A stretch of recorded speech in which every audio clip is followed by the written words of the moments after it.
Breezy. Yeah. Looks like they back for a fifth season, man. Who that? Sports Roundtable. Who? SRT Crew. Whoa. SRT. They got that realness flowing in they DNA. Damn you lame if you ain't tuned to SRT today. HO got that payload when he say so. What you betting on? Don't get mad at me on fantasy. Break up Kyrie LeBron. I be smooth as sports superhero Hancock in the mix. Deal with roll tide forever. Real talk, you know who he gon' pick. See where I be with SRT. Behind the glass, that G-Money. Mayweather strong, I never lose. 6-man elite, that's J Smooth. All you other sports radio shows is fake news. Believe that. Turn up your radios, cause it's time for SRT Radio. Yeah. What up?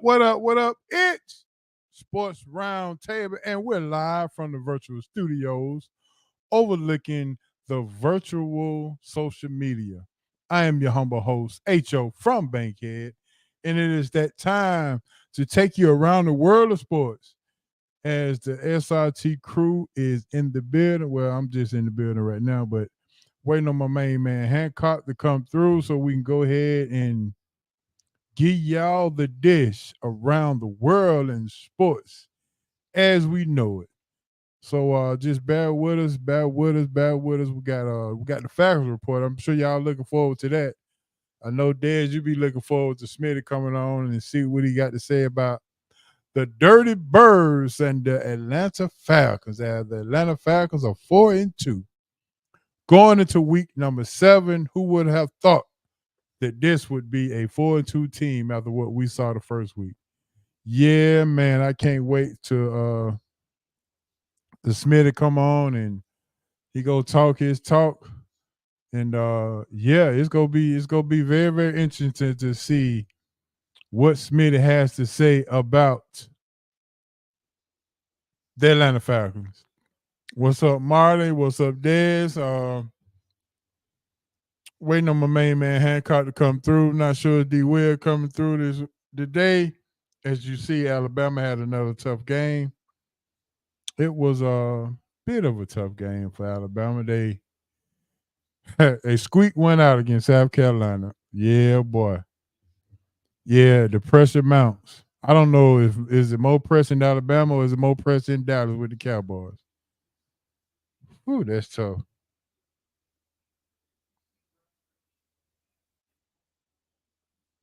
D Will just text me and say, yeah, he go jump right on in. He go jump right on in. Okay.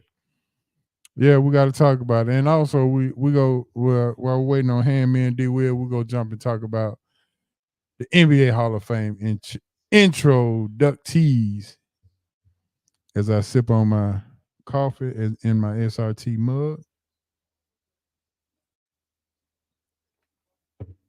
Yes, sir. And ladies and gentlemen, just like I said, Mr. D Will, the coach, is in the building. Let me go ahead and bring him on real quick. And there he is with the hoodie on and everything. Yes, sir. Y'all know how we rock out. Yes, sir. About radio, we just got through talking about how we don't know who got the most pressure. Is it Alabama or is it Dallas? Whew. Yeah, that's a tough one to ask. Yeah, that is a tough one, boy. I'm like, woo, that is a tough one. Hey, man, listen, the show ain't us. It's definitely Dallas, boy, because they in a world of hurt right now. They're in the world of hurt, man. And, that don't make no sense. That's sad. That's sad business on what we saw on Sunday. Yes, it is. Yeah, I guess that's why Hancock running a little late because I was going to say Hancock ain't dipped. He ain't running from the smoke because he got smoked. Yeah. So well, before we even get started, D-Weird, I must say to you that just like you, yeah, make sure you turn around on it. Just like you know Alabama and like you know everything, the ups and downs and the ins and outs of Alabama. Trust and believe when it comes to that blue, I know what I'm talking about when it comes to that blue. So I don't want to make it be a whole year before you get to Atlanta because that Big Easy Grill, I gotta have it. Hey, listen, it was an easy choice for you. Like, it was kind of obvious. I was trying to go against the grain to create a narrative and create conversation about the topic, which I think was accomplished because they were flirting with Miami a lot and they were high on their list, but we all knew they were going to Duke. Okay. I guess I couldn't talk you off the edge that night, but No. you sure sounded mighty confident that Miami, that $8 million was gonna do it. I thought it was. That's a lot of money. Like, I don't care how rich you are, that's a lot of money. Your own money at that. Right. Like, it's not daddy's money, that's your money. So that's tough to turn that down. Well, I'm gonna tell you this. Off the rip, my source said that money would not be a factor into this because Boozer is net worth is $60 million. So they well off. They're not hurting for no money at all. Right. And, she's the owner of some kind of creative content company that she's pretty well off as well. So they're not hurting for anything. Well, we know they're NBA family. So, and like you say, Carlos Boozer did very well for himself while in the NBA. He's a former All-Star. So he made a lot of money. However, like you just said, your own money is a little different. So true, they didn't have to chase the money. And a lot of these legacy kids that we're about to start seeing pop up in high school and college and NBA basketball, you're going to see and understand that they're not chasing the money. You've heard Gilbert Arenas allude on his show before about his son, Elijah, how NIL money won't drive them, right? That's not going to be a focus for them due to them being well off and him not needing to chase NIL dollars. So they can focus on the NBA and wait on NBA checks. Now, let's not act like Duke ain't get him no bread. Like, it's not like they went to Duke for free, but yet and still, you're going to see a lot of these kids not being driven by money. Money is not going to drive NIL money and collective money is not going to drive these kids to go to certain schools due to the fact that they already got paper. Yeah, I agree. Another thing that my source said is, check this out. I'm not sure if you ever heard of this, and not sure if this ever came from an Alabama guy when it come to recruit or a former son or a relative of Alabama. Quote, I'm reading it now. Carlos knows the repercussions if his kids don't go to Duke. That was a text that was sent to me right before they committed. Now let me say this to you. Carlos Boozer is worth $60 million, correct? Mm-hmm. Let's not act like all $60 million came from the NBA. His connections and ties to the Blue Devil Nation has made him a hell of a lot of money over his career. You don't want to sever those connections. He got the ACC job. You don't want to sever those connections, right? So I think it was not only a good move for his boys, but also a business move for him and his family. Absolutely. No doubt about it. Absolutely. We can't be naive. Yeah, truly. Understandably so. So with that being said, let's talk real quick about the before Hand jumps in. Let's talk about the Hall of Fame, the NBA Hall of Fame this past week. Mm-hmm. Your thoughts on? Let me go ahead and read the names: Vince Carter, Chauncey Billups, Michael Cooper, Simone Augustus, Doug Collins. All gets a gold jacket. Mm-hmm. What color is the orange? Orange jacket. Orange jacket. I'm sorry, I said orange jacket. Yeah, that's my main man Hancock is. Right there. Well, let's go back. The first question. Back to the first question I had. You already know. First of all, let me just tell you what D. Will said. I'm not a snitch, but I'm a realist. D. Will said Hancock ain't running from that smoke that they got smoked on Sunday, some to that effect. Well, I said he ain't running from the smoke because he got smoked. There it is.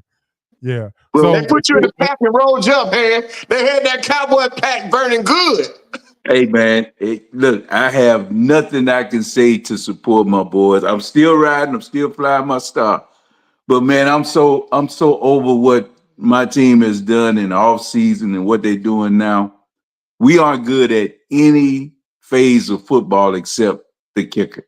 Our place kicker may be in the top 1 or 2 in the league. But if you want to talk about special teams, offense, defense, quarterback play, running back play, there's nothing that you can hold up and say that the Cowboys do well. And that's just the honest truth, man. I ain't running from it. It is what it is. I hate that you will pay a quarterback $60 million who needs so much around him and then expect him to come out and play well. That's not in his character. It's something that you and I always talked about the Falcons, big homie, when we talked about Matt Ryan. You know, when I said that they shouldn't have paid him all that money, you would always say, well, it's not his fault that he's what he is. And that's the point with Dak too. No, it's not their fault. It's the fault of your organization when they don't do the things that can help that player achieve what he needs to do. And you expect him to go out there and win ball games. That's not in Dak's character. Dak is going to Dak. And if you follow me on Facebook, you're going to know that. Dak going to Dak eventually. It just happens. So yeah, I'm at a wit's end with what they've done and what they haven't done. You had a situation where you could have signed 2 running backs, Saquon Barkley or Derrick Henry.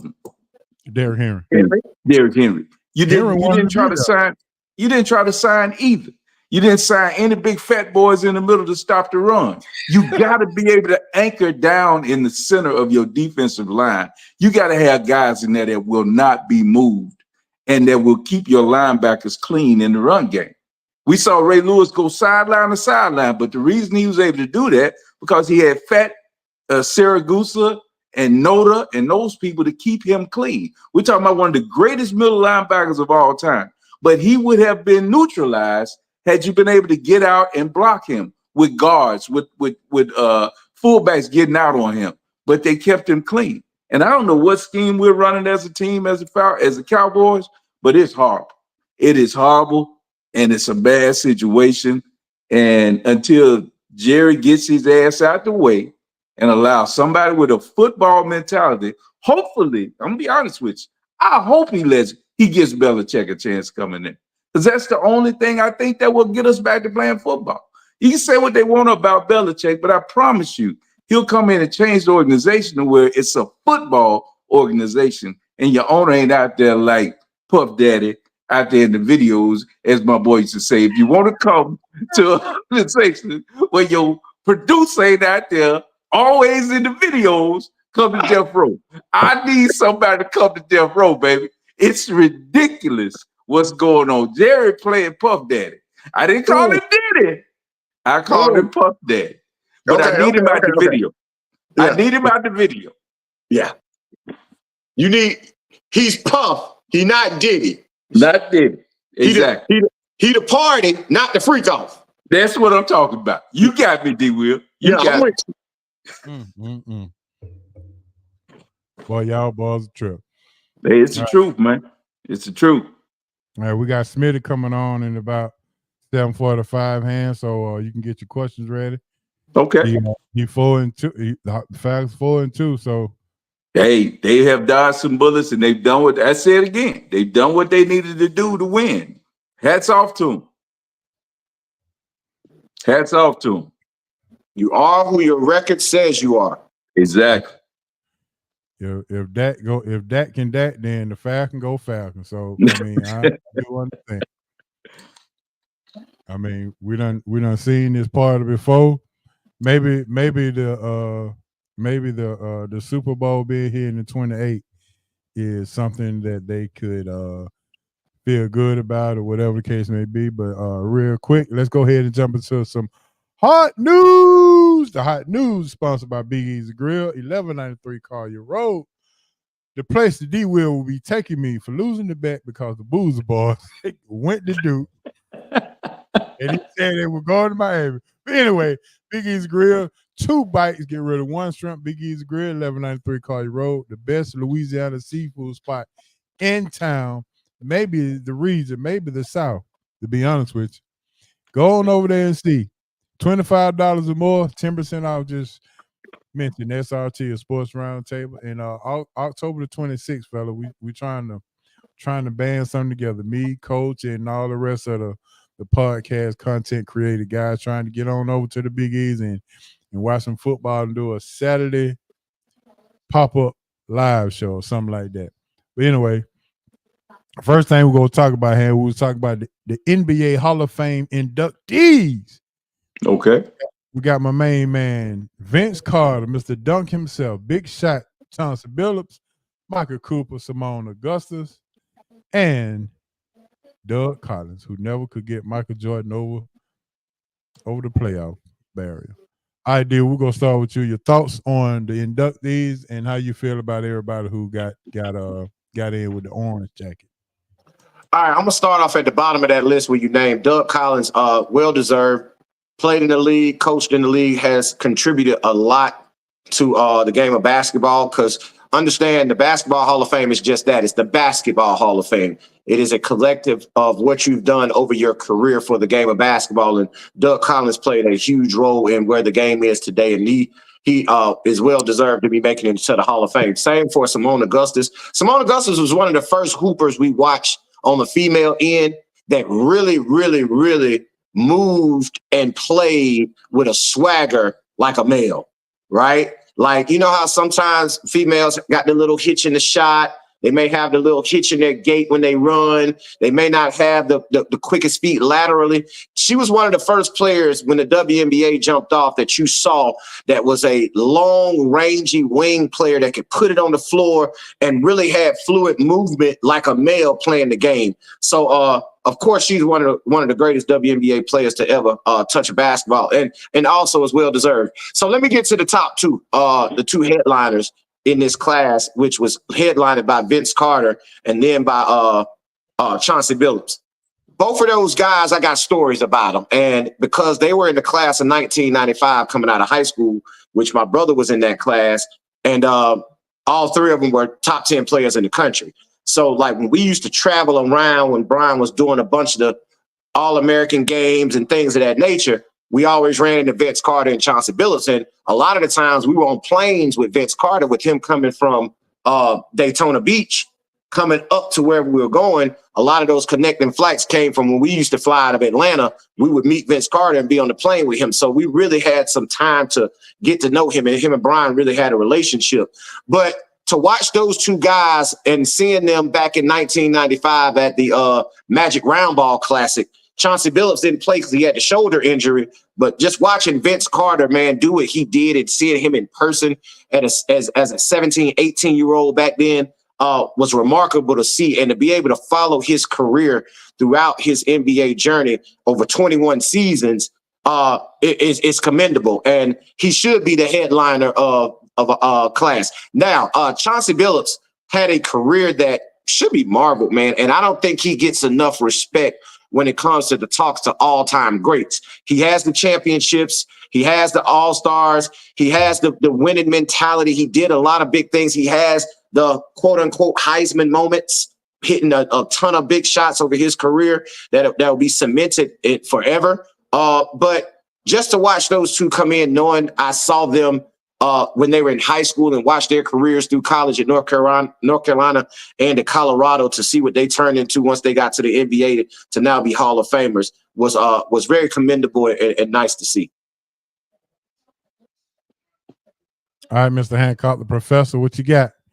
Yeah, well, he talked about Doug Collins and Simone Augustus, and he touched on everybody, but I'll just say this about Doug Collins. I think people don't really know that he was really a real good basketball player. I mean, Mhm. you know him from the commentary and things of that nature. Maybe, you know, the coaching stint with the Bulls being Jordan's, like you said, he couldn't quite get Jordan to the top. So they removed him in a time and kind of rebuilt some things and moved on past him. So he kind of got lost in the foundation of the Bulls, put it like that.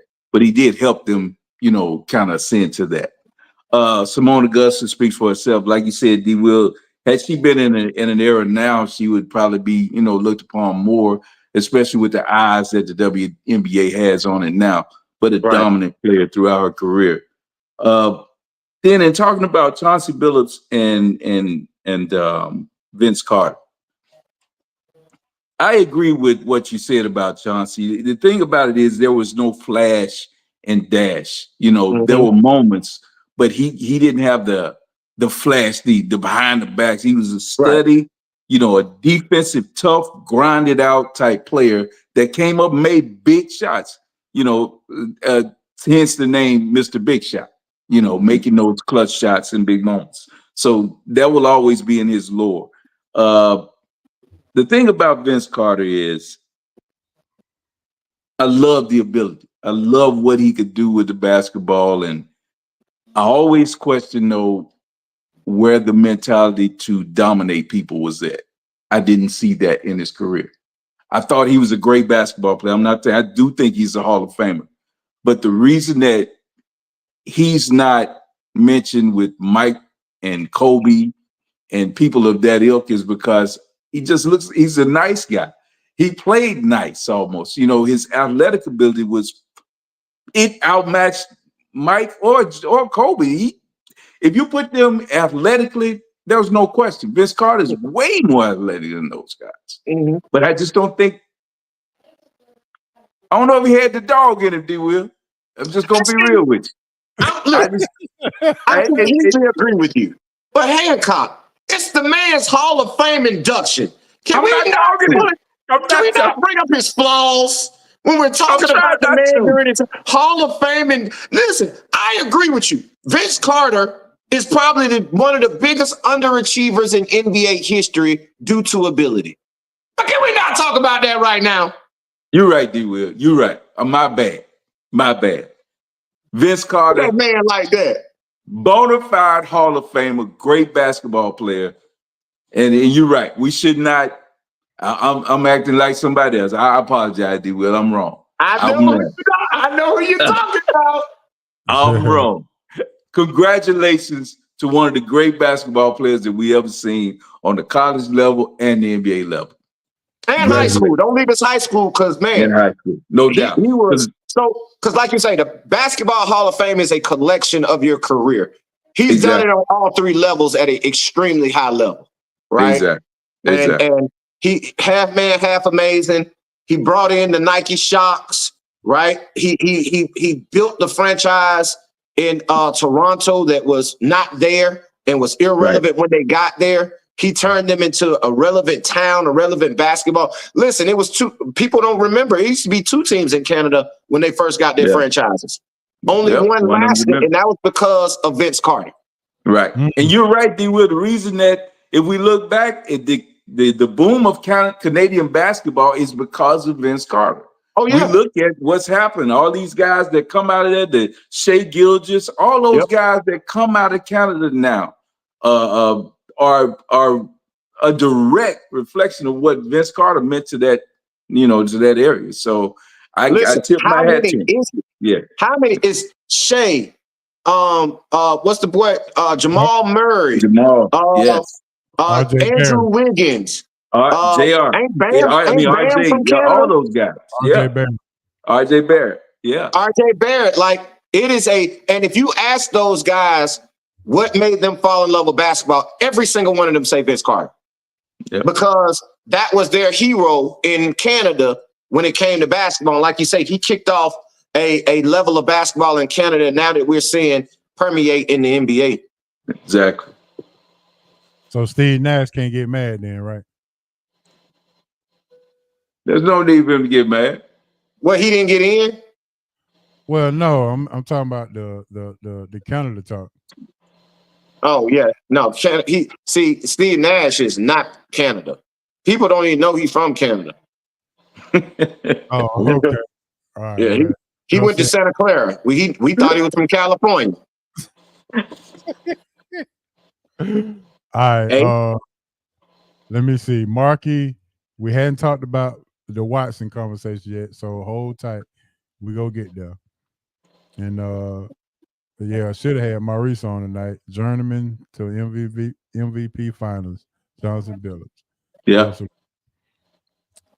So yeah, it is it was good to see these guys in. Now, I'm gonna be surprised, and I am surprised that I'm surprised at both of you guys, to be honest with you, that you did not even mention the guy who comes from your team that you root for, the Los Angeles Lakers, and Michael Cooper, and what he meant to the fast breaking Laker team at that time. We've all seen the documentary and all that kind of stuff, but with no mention of, we just skipped right over Michael Cooper.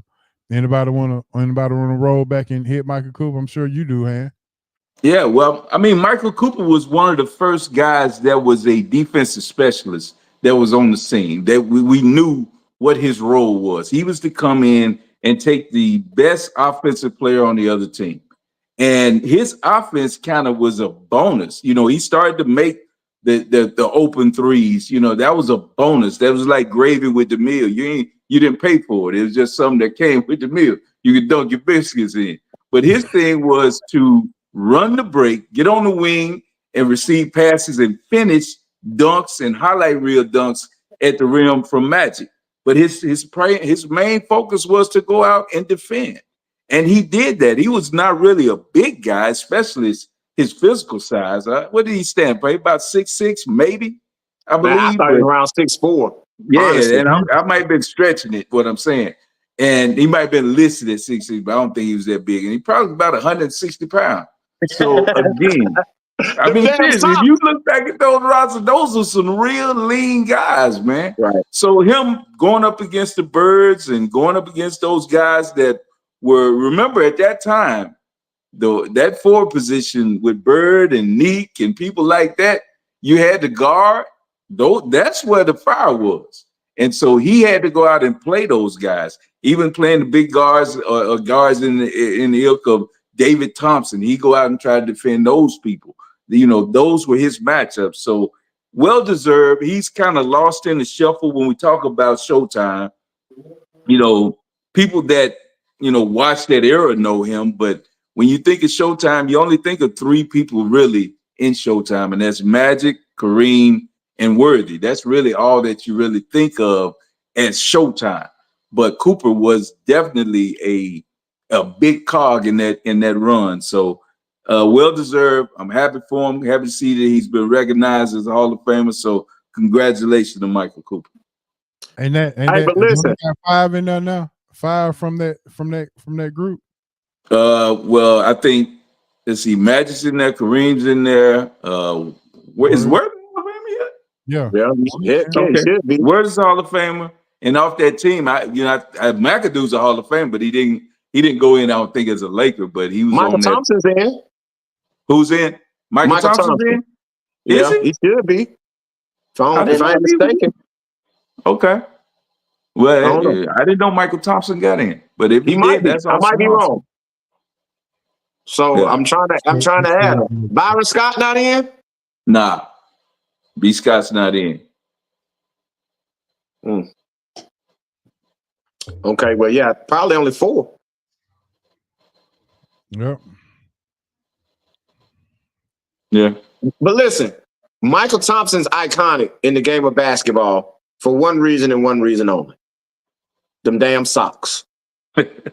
Like him wearing the straight up tube knee-high socks was a staple for the Los Angeles Lakers. And let's keep it 100. Speaking of Michael Thompson, the evolution of Cooper was the reason they were able to get rid of him. That was the reason they were able to part ways with Michael Thompson, because Cooper really stepped up and played that role and fitted better due to the showtime and then running and gunning and his defensive prowess and being able to guard multiple positions. So he is him and Byron Scott are both were critical to that era of Showtime Lakers, because without them on the wing running and finishing the way they did, and like you say, Michael Cooper developing that standstill set shot 3-pointer really boosted them to another level. So of course he deserves his flowers, and honestly he should have been in already, but thank goodness he finally got in. Yeah. All right, fellas, we're gonna move on, and we're gonna move on to the talk of the talk of the last 2 days. Devontae Adams gets traded to the New York Jets. GM Aaron Rodgers, A-Aron, strikes again. He gets what he wants, gets what he needs. Well, gets what he wants. Not sure if he. Well, now we're trying to figure out who's that, because Hancock. I'm sure he was all aboard on. You fired the defensive guy, head coach, but your offense, the one that was struggling, your defense was there. You didn't pick up anybody on defense. You go out and trade for somebody on offense to see if Aaron. You're trying to. How you say it, Han? You putting a Band-Aid. You put cologne on without taking the shower, baby. You're trying to cover up. Yeah, you need to take a shower. Trying to cover up that funk. Yeah. All right, D. Will, we'll let you go first. What you think about the trade, and how does it even help them? Don't you know? Like I'm not sure about y'all or our tenants out there. However, I've never really seen a divorce get back together and it be successful. It was a bad breakup between Aaron Rodgers and Devontae Adams in Green Bay. Devontae Adams was aggravated with Aaron Rodgers because Aaron Rodgers was continued to waffle each and every year with retirement, if y'all remember back in those days. That was the main reason that Devontae Adams parted ways to go link up with his old college quarterback from Fresno State when he was in Las Vegas, and that was the one Derek Carr. So now that they have broken up, this marriage ain't finna happen, gonna look no better again. You cannot bring back an old flame. You can't bring back an ex and expect that ex to make you feel like the best. It's not going to happen, especially an ex that is 40 years old coming off an Achilles injury, and the other one, you can tell he still got something in the tank, but if he shut down on you, boy, he ain't going to give you nothing, right? So my point about it is I don't see it doing anything for the Jets that turns them into what everybody expected them to be when they got Aaron Rodgers before last season. So I think it's a move that had to be made both for Devontae Adams and the Las Vegas Raiders, and also it was a move that needed to be made for Garrett Wilson and the New York Jets. And the reason I mentioned Garrett Wilson is he needs somebody else to relieve some pressure off of him, because him and Aaron Rodgers are simply just not on the same page. And if he can bring a Devontae Adams in to take away some of that pressure, maybe you'll start seeing that connection get better, because now some of that coverage has to be rolled towards Devontae Adams. They can't double and triple team or bracket Garrett Wilson, and it makes it a little bit easier for him and Aaron Rodgers to link up. So my point is, it was a needed trade on both ends for Las Vegas and for the Jets.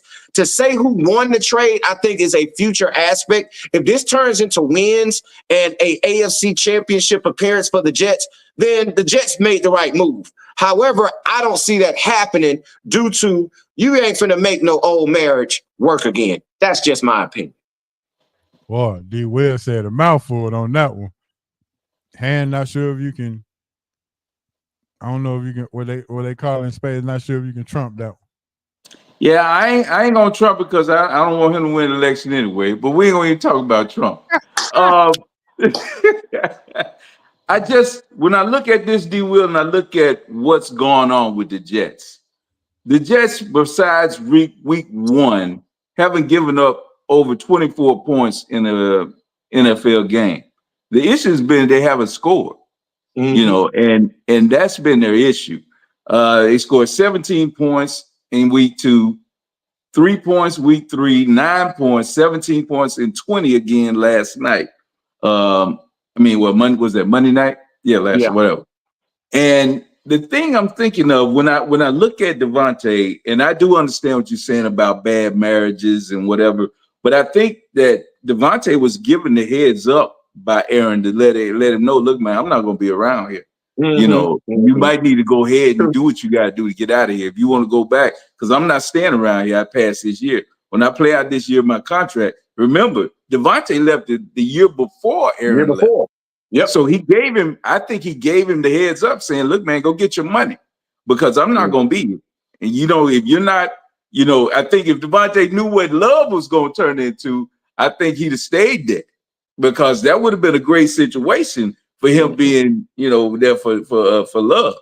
But going to play with New York, I think it's going to be a good thing. The only thing that gives me pause, D-Will, is that does Garrett Wilson accept number 2 now? Does he accept that role after being the number 1? Does, you know, Devontae is the better receiver right now. No hand to me, it's without question. Devontae is the better receiver. Yeah. But now you coming to my house where I've been buying, you know, they've been cooking the food for me. You know, I like steak. Well, Devontae might like seafood. I might not be so hot on seafood. You feel what I'm saying? Right. So now I got to learn. I got to change my palate. If he accepts the role and he goes to the number 2 where he's in that slot, he's going to eat. Because now what's going to happen with defenses where they've been able to crowd and bring them safeties down, that's not going to happen with Devontae out there. You're going to play a shell coverage. You're going to have 2 drop safeties, which in itself is going to now open your run game.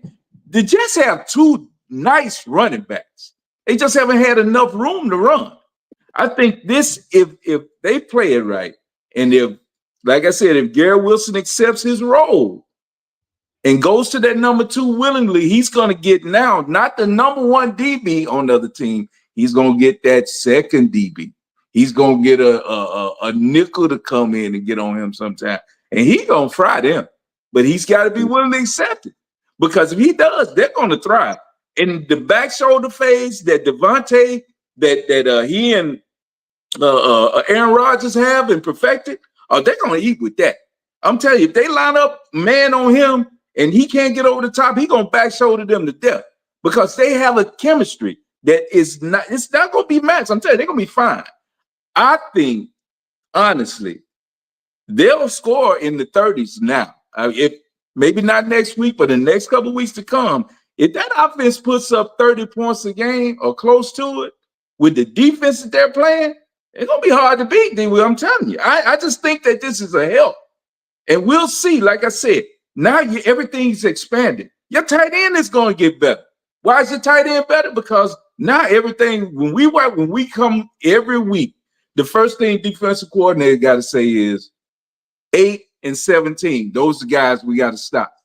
That makes everybody else's job a little bit easy, because now they're going to game plan to try to take Devontae away. Garrett Wilson is a number 1 draft pick. He's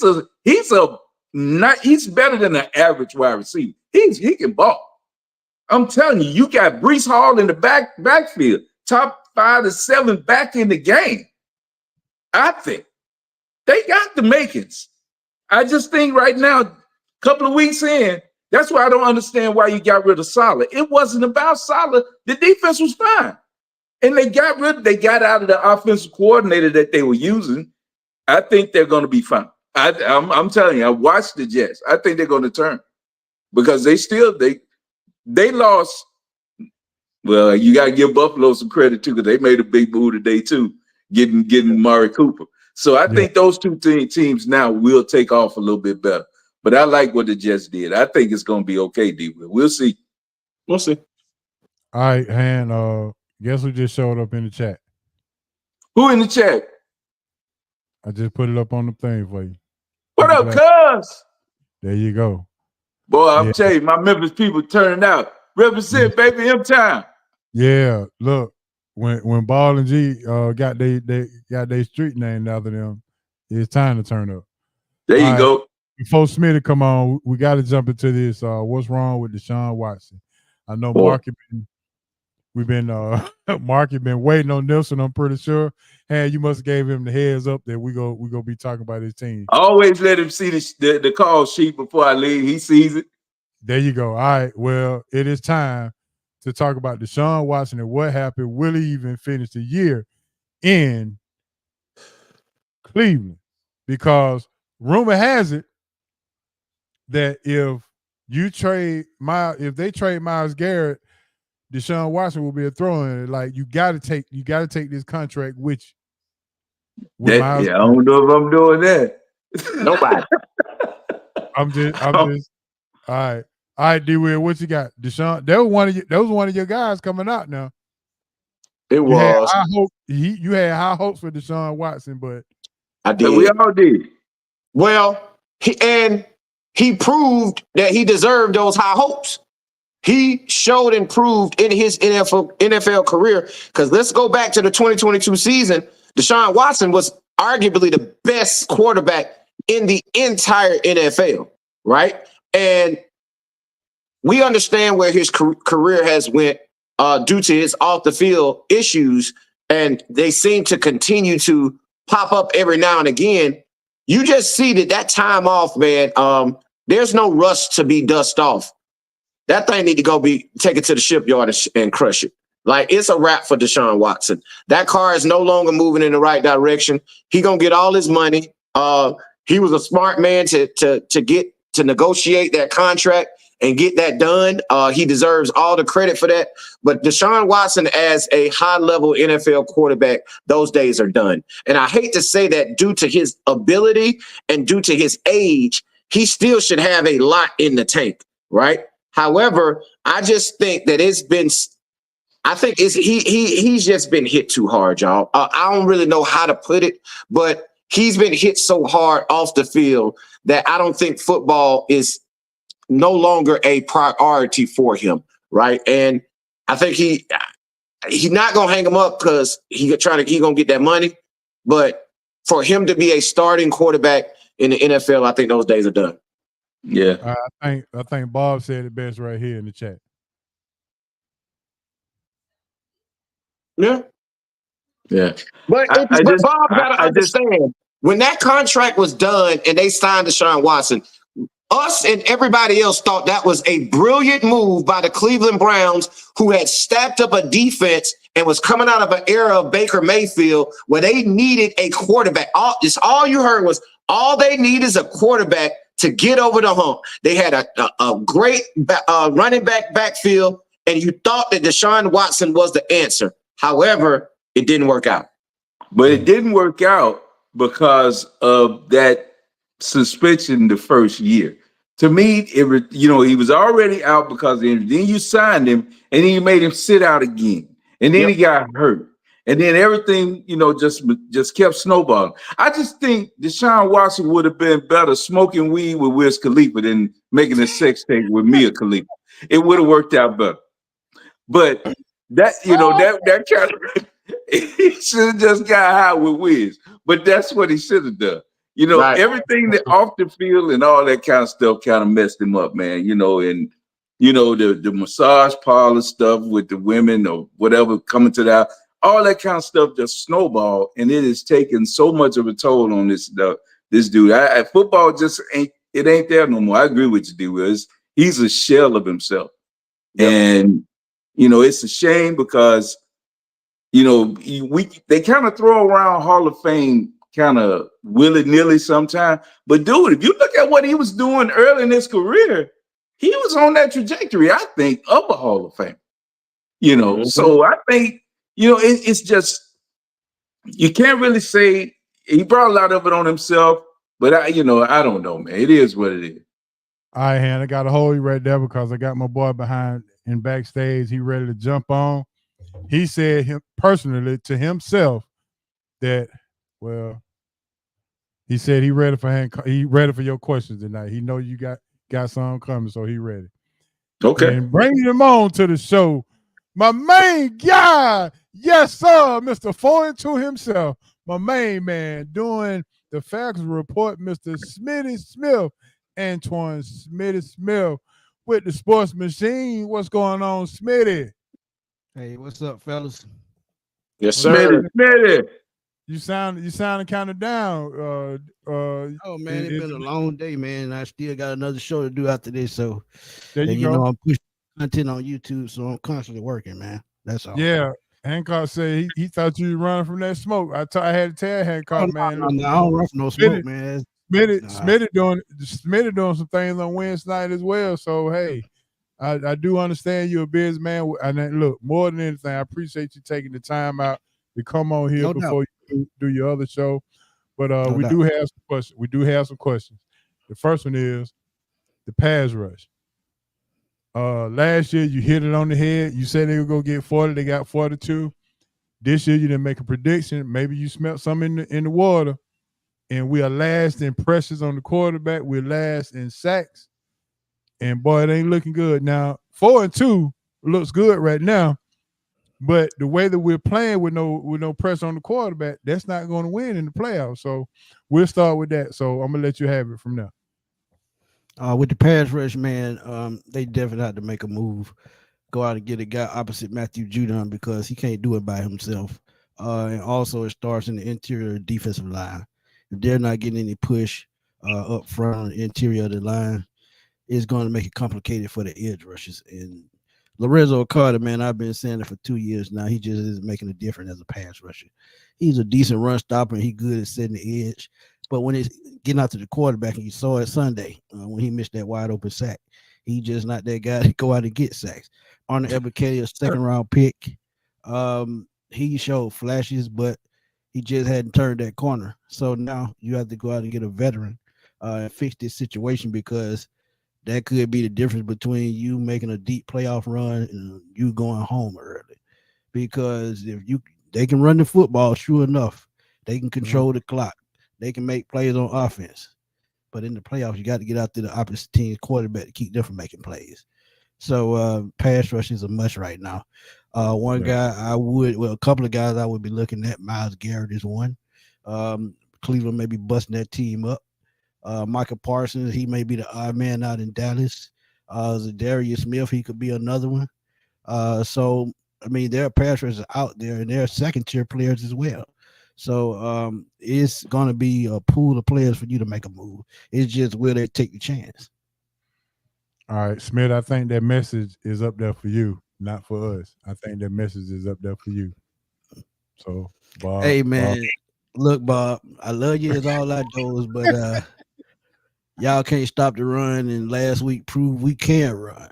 So if we run the ball down Seahawks throat Sunday, to me, that's a guaranteed win. Ooh. All right, Smith. My second question is this. The Falcons are 4-2. Nobody on this show thought that this was even possible. Hancock has been eating crow for the last 2 weeks. He said, look, big homie, I got to give it up. They have been playing. This week, they've dodged some bullets. They have dodged some bullets. But on the other hand, if it wasn't for the referees, we could be 5-1 if as many flags they threw in that Monday night game, one of them should have been in that Kansas City game, possibly 5-1. So enough. Yeah, but I can't blame it all on that play because they still had a chance to win the game, and they still played good enough to win. That was probably one of the factors, but just not coming through in the clutch was more important than anything. So I just can't look at it as that. It was a learning experience if it wasn't anything else. All right, the Falcons got a new head coach, a new offensive coordinator, a new defensive coordinator. In your opinion, first 6 weeks of the season, who's doing a better job? The head coach, the offensive coordinator, or the defensive coordinator? I think you got to look at the head coach because he's keeping everything in order. One thing I feel like he needs to think about adjusting maybe is Jerry Gray calling defensive plays. No slot to Jimmy Lake, but in Washington, he didn't show me anything that he can transition and coach at the NFL level. Because if you saw those Washington teams, they were carried by the quarterback, Michael Penix, and those dope receivers. So if one change need to be made, it's probably Jimmy Lake taking the backseat till he learns the NFL game just a little bit more. And Jerry Gray is an experienced defensive guy. And if y'all remember, if y'all don't, he was one of the best defensive coordinators in the early 2000s with the Buffalo Bills. Top 3 defense about 3 or 4 years in a row. So he can do the job, but it's up to Raheem Morris to make that decision. So I would have to say Raheem Morris for keeping everything in perspective, because a couple of these games could have went the other way and they didn't. They took advantage, and he's kept these kids' heads, on the right path. Okay, I can see that. All right, so out of the defensive players, who has definitely impressed you on the defensive side of the ball? Because now I would say this: it's been bend but not break. It's been a bend not break kind of defense, just with no sacks and no pressure on the quarterback. In your opinion, on the defensive side of the ball, who has been that guy to make the bend not break possible? That's a great question. If I had to point out just one person, it still has to be Jesse Bates. He's the quarterback of the defense. They brought in Justin Simmons, so those two guys have been playing lights out. You saw AJ Terrell show up last week, and shout out to what they're doing the second half of these games, because every game this season, second half, they came out and made the right adjustments on defense to keep this team close in every game. So adjustment is one thing that they do well, but one thing they cannot do is start to fall behind early. So if I had to pick one guy, I would say Jesse Bates. Okay. Do you think that Zach Robinson is getting better, learning, and all these things? Because I can see that a couple of games he's 4th and 1 going in the shotgun, which is, I'm like, bro, this ain't college. I mean, this is not college. Oh, man.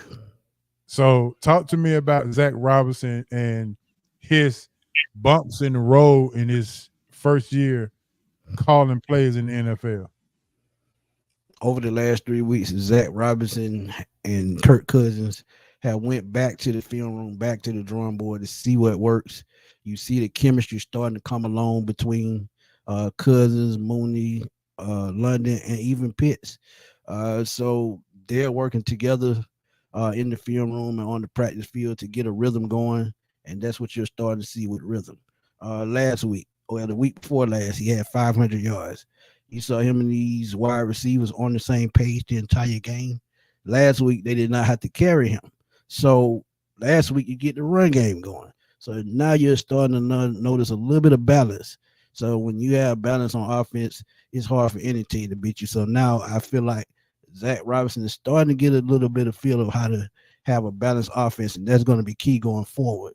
So I think he's doing a better job than he did like the first 2.5 games. Now I think he's getting the feel of what he has, and Kirk Cousins, as that veteran quarterback, is starting to help him on the field as to what he sees on the field and what works and what doesn't work. So now I think they're in kind of a rhythm that they can really make this team a powerhouse on offense going forward. All right, I'm asking this question for Dez. I know he wants to know this. What is it going to take for Kyle Pitts to be the Kyle Pitts that we know that he can be? Is it Kyle Pitts? Is it the play calling? Is it Kirk Cousins not finding him? How would you describe that? Where would you put that? Yeah, I'm gonna keep it funky with y'all, man. He just needs to stop being lazy. And I'm gonna just keep it real. Because some routes he runs, he doesn't even get a good release at the line. It's just like he's just dragging his feet. Other routes, when he feel like he has a chance to make a play, he goes all out. And y'all saw it last week in Carolina when he stopped on that goal line throw. If he keeps going in a direct line, turn around and jump, the ball is there. So he just needs to work on. And honestly, man, I'm gonna just keep it real. He doesn't have that dog in him. I'm gonna just keep it real because you look at a tight end in Detroit, such as a Sam Laporta, who's running all over the field, catching 50, 60-yard bomb scoring, and Kyle Pitts is more athletic than him. He's really more talented, 83-inch wingspan. Who's gonna stop that? So I feel like he has to look within himself to see if he really wants to be an all-pro tight end. That's up to him. Because if he decides that, who's going to stop him? All right, Smith, I saw you on the show last night, man. Y'all doing a great job and good job as always. You do what you do. You talked about the Atlanta Falcons possibly in this draft looking for a new tackle. Jake Matthews is getting up in age.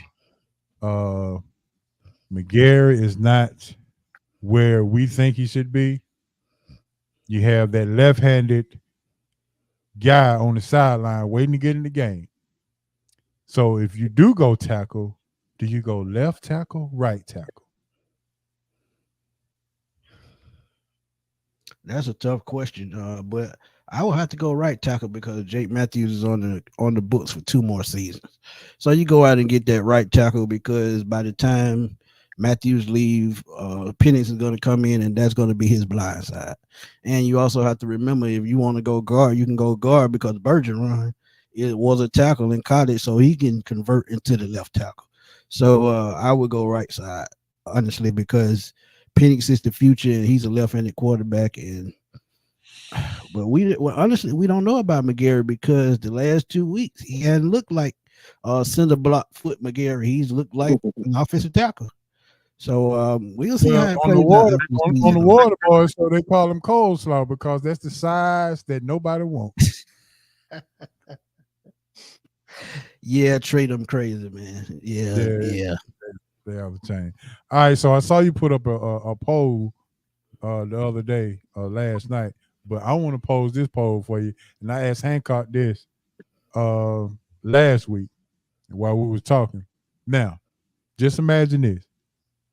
If the Falcons did not draft Bijan Robinson, that means you had Tyler Algier as your main guy. And they drafted a Jahmyr Gibbs instead of Bijan Robinson later on in the draft. If they drafted a Jahmyr Gibbs, does this make that tandem more versatile than what we have now? Will a Gibbs Algier tandem be more dynamic, would have been more dynamic than what we have now in Robinson and Algier? I say no. I still say they fit just fine. It's just with the scheme, you just got to figure out situational play calling. And what I mean by that, in certain situations, you got to use Bijan. In certain situations, you got to use Tyler. I feel like Bijan is more of a threat in the pass game. I feel like Algier is more of a threat inside the 20. So it's just timing and how to fit them into the offense, into the scheme. But when you talk about running backs in the draft, I throw a curveball. If we don't take Bijan, it's a 21-year-old kid in New York with the Jets named Braden Allen. I did a draft profile on him. He was Derrick Henry 2.0 to me. And early on, he's shown that 6'2", 235. You can add him with a Tyler Algier, and you just fine. One thing about a running game, all you got, you just run the ball between tackle, gaining yards, making second and third down shorter. That's all you doing. Or you scoring inside the 20, scoring, putting up points on the board. So sometimes it doesn't matter about what a running back can do. It's just how he fits your scheme. And I think Bijan fits this scheme to a T because in West Coast style offense, you got to have that running back that can catch the ball at the backfield and be able to break the long runs. Not saying Tyler Algier can't do it, but I feel like Bijan is more of a threat in that aspect. And you see him with the agility and how he runs the ball. Some plays he's one cut from taking it all the way to the house. So I feel like Bijan Tyler is to me a perfect fit. It's just like Montgomery and Gibbs in Detroit. It's the same type, same type duo. All right. If Tyler Algier continues to run for 100 yards a game, when is the talk going to start to be, why isn't he RB1? That's And gonna why go don't on he anyway, get no matter what. That's gonna go okay. on anyway. Like I said, Bijan, he fits the offense just a little bit better because I feel like when we were run first team, Tyler fit better. But with a West Coast Zach Robinson style offense that simulates what Sean McVay does, what the guy does in Minnesota, same type running back in Cam Akers, same type running back in Dalvin Cook as Bijan Robinson. So yeah, he's a perfect fit. I mean, they can scream Tyler Algier all they want, but Bijan is a better fit for this offense, even though at times Tyler will have better numbers. Right. And more highlights, I guess, as you call it. Right. All right, I got a question in the chat for you, Smitty. Cusman asked me this question. I've been saying this thing for the last 2 years, I guess. So I'm gonna let if he don't trust me, I'm gonna let you handle this. That's just his running style. You can't do nothing about that. I mean, if that's what makes him comfortable, he's going to do that. We've seen you saw it with Barry Sanders, the guy who was king of run losses. He had probably 2,000 yards and going backwards. So I mean, if that's their running style, ain't nothing you can do. You see it with Saquon Barkley as well. If they're going to dance in the hole, that's what makes them comfortable, and that's their vision. That's how they see the field. I mean, ain't too much you can do. Okay. Well, I guess I'm gonna see if he did he get his answer. You got your answer? He laughed. He said he don't like it. So, but Hey, as you said, and then you can do about it. hey, look, some running backs they dance around. Le'Veon Bell was the same way, right? Say that again. Le'Veon Bell was the same way, right? Le'Veon Bell, Barry Sanders, Thurman Thomas. I can keep going on and on. It's just their running style. Just they running style. All right, hand D Will, y'all got any questions?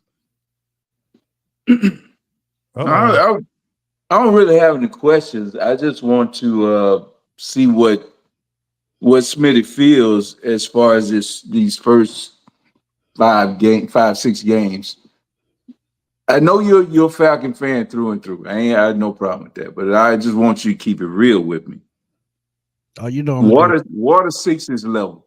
Do you think that playing the way that they played, they got through some wins, and like D. Will said, you are what your record says you are. But we do know the ball bounces funny in the NFL. Do you think that they can continue to play like the way they played and move forward and really be a playoff contender with the way they played here recently? If you mean the ball bouncing their way, yeah, because when the team turns the ball over, you're supposed to take advantage of that, and that's exactly what they've done. And if you I'm not asking that though, Smith. I'm not asking about you begging for turnovers. Hell, I think every NFL team would beg for turnovers. I'm saying if those turnovers and those plays aren't made, what's the next level that they can get to is what I'm asking. What should they be concentrating on? Maybe I should ask that. Well, what do you see as improvements to help this team really ascend and be better? I'm glad you asked that because last week was a perfect example, and I've been saying it since week 1. Run the ball, control the clock, control the tempo of the game, and we won't have these situations. Take care of the ball when you need to, because you saw them run for 200 yards last Sunday, and I know it was the Carolina Panthers, but they still professional. I wasn't gonna say that. I wasn't gonna say that. I was gonna let you go with that. Go ahead. But look, I'm just saying, if you can control the clock, control the tempo of the game, and get sacks, you got to force turnovers. That's true enough. But getting after the quarterback is going to be important going forward. They're doing an excellent job as to growing on offense every week, as I said earlier. So that part of the game seems to be coming along. But it's like they flip-flop because the first 3 games, the defense was carrying us. Now it seems like the offense is carrying us and the defense is a little lost. So Getting sacks and getting to the quarterback is going to be important because that forces turnovers. That gets you the ball back. That helps you get off the field on third down in key situations. So the defense is going to have to turn it around, getting sacks, and they're going to have to control the clock running the football. I think that's a recipe for a deep playoff run. Mhm. Okay. So And I'm let me gonna piggyback. go ahead. Oh, you can go ahead, Han, if you got some. Because One more question. Last I had was about Pitts, and you talked about him being lazy or kind of being disengaged at sometimes. Yeah, Do you yeah. think it's because they don't really let him play tight end?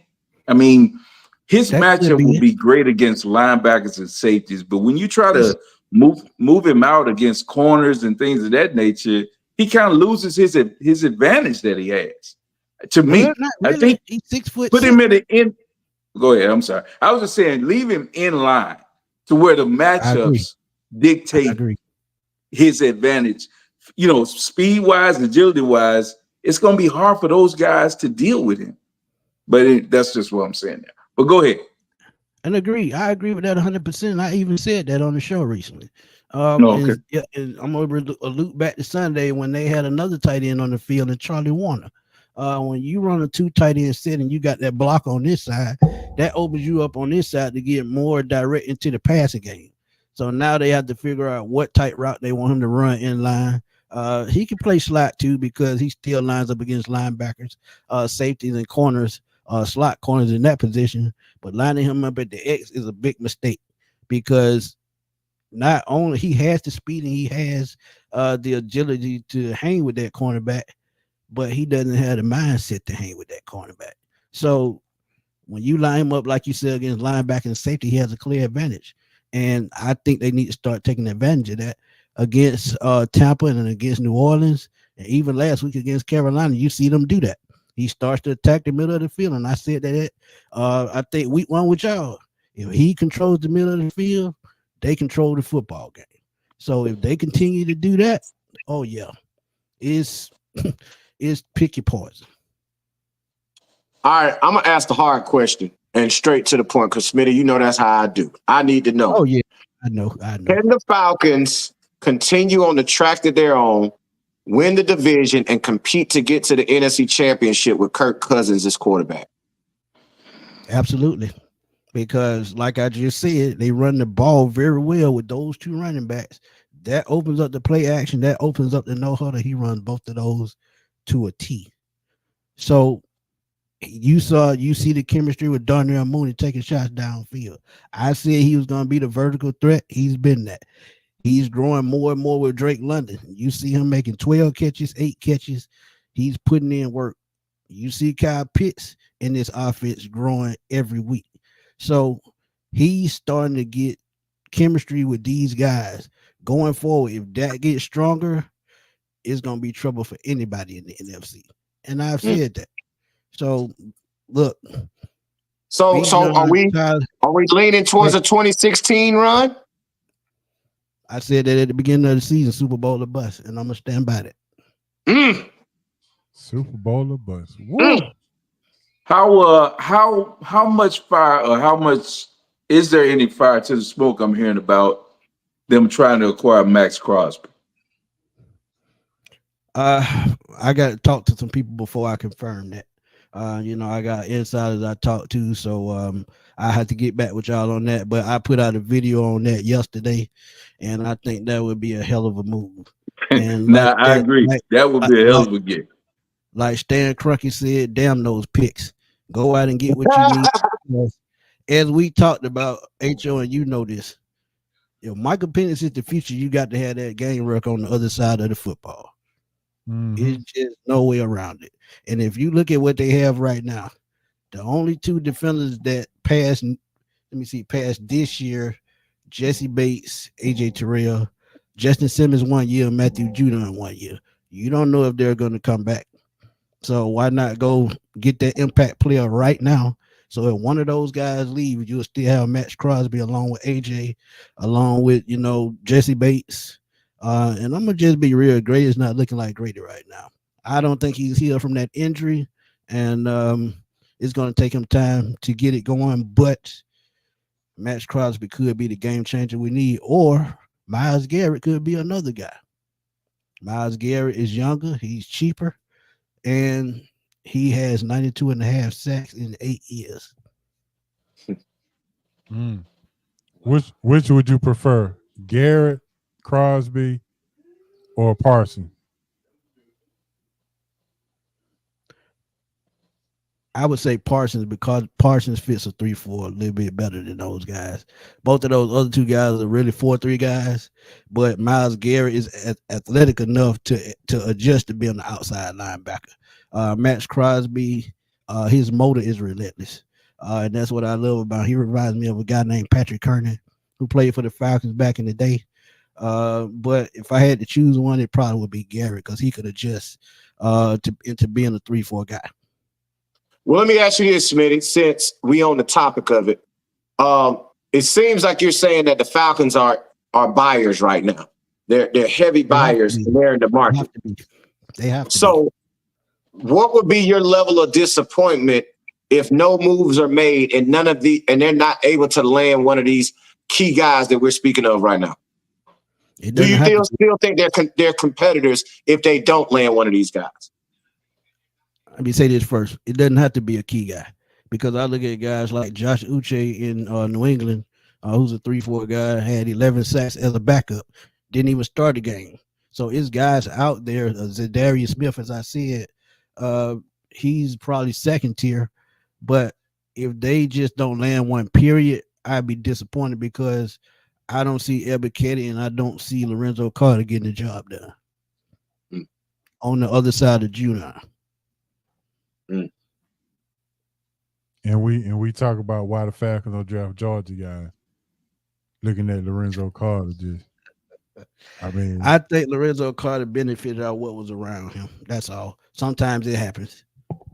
Okay, I can see that. All right, Smith. The first 6 games of the season, I want you to give me one word, and I'm going to want you to fill in the blank. The Falcons have absolutely blank thus far this season.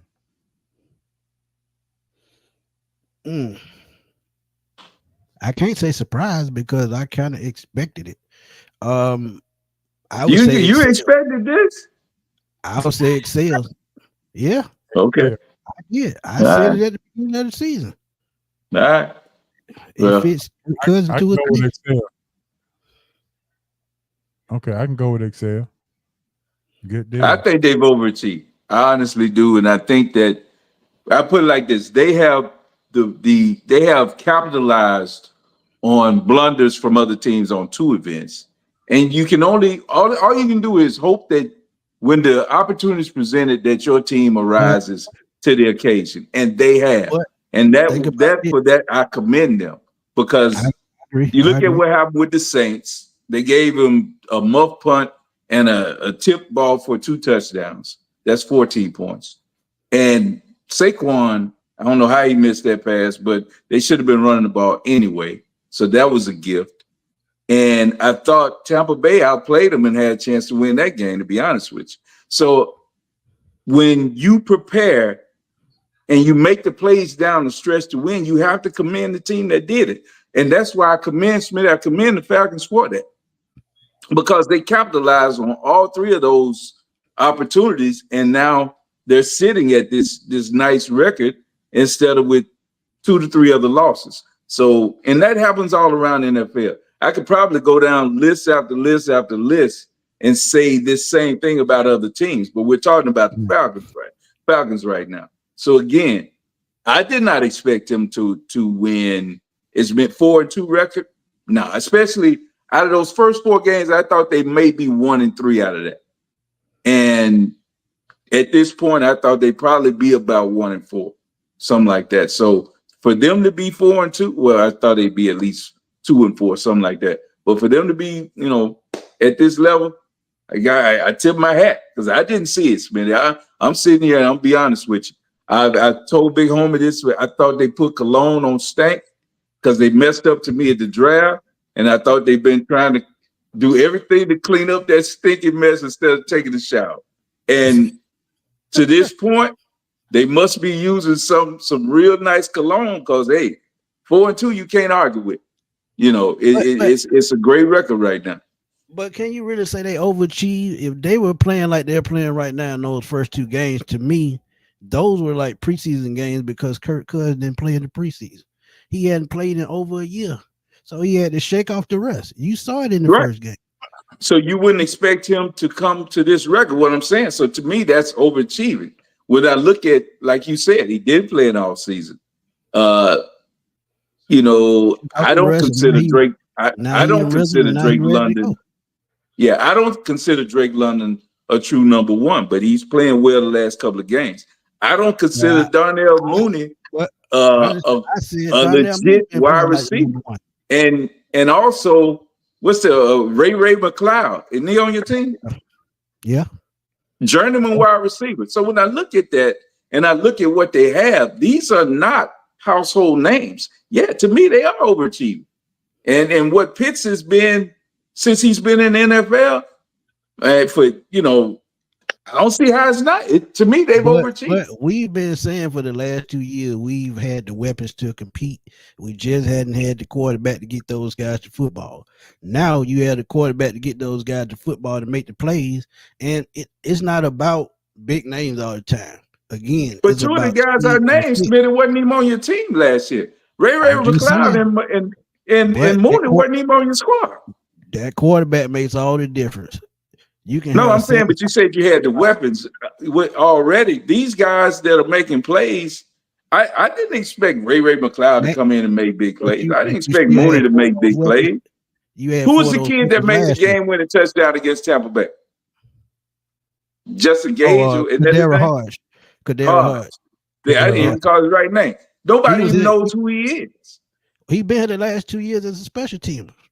Exactly, Smitty, a special teamer. I'm saying those are overachieving moments. There's nothing wrong with being an overachiever when you're successful. This is not a negative. I don't want you to take that the wrong way. But when I look at what the Falcons are right now, to me, they have overachieved. That's what I'm trying to tell you. A good quarterback, it doesn't matter who you have on the field. A good quarterback is going to make those players better. That's all I'm saying. Okay. That's all right, Smith, before we let you go, give me your prediction for the game on Sunday. It looked like Bob has already give his prediction in the chat. I think it's going to be a high-scoring game, man. But I'm going to take the Falcons. I said it on NFC South Roundtable last night. I'm going to go 24-17 Falcons. I think, like I said, they're going to control the clock this game. They run the ball very well, and they have to keep Geno Smith off the field. It may be Geno Smith, but he leads the league in pass yards. So he's going to try to put the ball up early and often against this defense, knowing that we can't get after him and make him uncomfortable. And if we do that, it's going to be a long game. So we have to control the clock, run the football, and try to get off the field as fast as possible. So I'm going 24-17 in the close one. 24-17. Are we going to get any sacks? Any pressure? I'm not going to guarantee that. We'll just see. Are we going to give up 100 yards to Kenneth Walker? I hope so, because he's my fantasy running back. I say no, because they didn't give up 100 to Chuba Hubbard last week, and he's fourth or fifth in the league in rushing. Okay, well, they still need to work on their run defense, but I got you. All right, Smith. I know you got your 9 o'clock show going, and I appreciate you taking the time to stop by. We really appreciate it, man. So I appreciate you stopping by. Go ahead and let everybody know where they can find you in about 30 minutes. Yeah, man. Find me on Smitty Sports Machine on YouTube. I'm with my guys A1 Forever and my boy 95 North Birdo.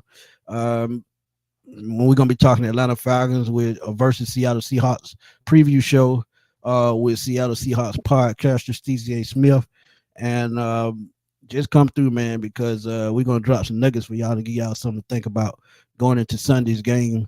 And y'all can also find me every Tuesday night at 7 o'clock on the NFC South Roundtable. That's also on YouTube as I go head to head with Bucks content creators, Saints, and Panthers.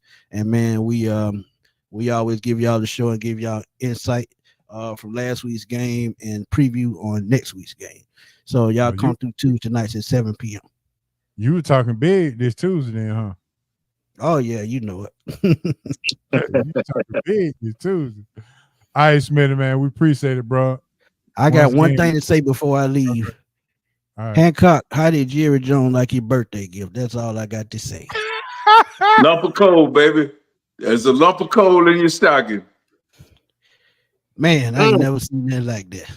Yeah, as I said, I know you're about to go, but they made no moves in all season, and you expect Dak to be a superstar, and that's not his calling. Dak needs people around him. He needs playmakers. And man, if Jerry don't get out the way, you know, it will never be anything. It's just he's in the way. It's just truly what it is. We need a football man running the organization. Hate to say it, Hancock, but it's another one of them Al Davis situations, and I'm gonna end it at that. Sure look like it. Sure look like it. I was as I was telling Big Homie and D Will, I hope he hires Belichick and get the hell out of the way. Boy, he gotta put his ego. He put his ego, and it's a big one too. But will that work? Because remember in the late 90s when Bill Parcells was there. And Bill Parcells tried to do the same thing. What did he say? He said, I got about it frozen. Right. Yeah.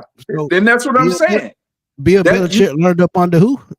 But that's what I'm saying. If Belichick comes in, get the hell out the way, except for on offense. Belichick ain't good at picking offensive players. He just ain't. But defense, we can do it. And organization. Okay, we'll see. But appreciate y'all, man, as always. All right, bro. Appreciate it. There he is, Smitty Smith. Antoine Smitty Smith. And I told you when we had this conversation about Matt Ryan, I told you from my mouth to yours that pause. That sounded funny. But I told you that paying a quarterback money does not make you better. You are what you are. You're going to continue to be what you are. The money is just going to load the bank account. That's all it's going to do. It's not going to give you more skills, not going to make you better, because you are what you are. And you shouldn't pay him. That was my point. You don't make those moves. I said it with Matt Ryan, and I said it again with Dak Prescott. Certain players are not difference makers. They are what they call that term they use, force multipliers. They're not. They don't enhance your team. You can put Lamar Jackson in an offense with marginal players, and he's going to bring their levels up. Patrick Mahomes is going to bring the level up. You know, those type of players do it. Dak needs multiple weapons in order to succeed. And we've seen that over and over again. When he came in the league, he had a ready-made situation. He had Dez on the outside.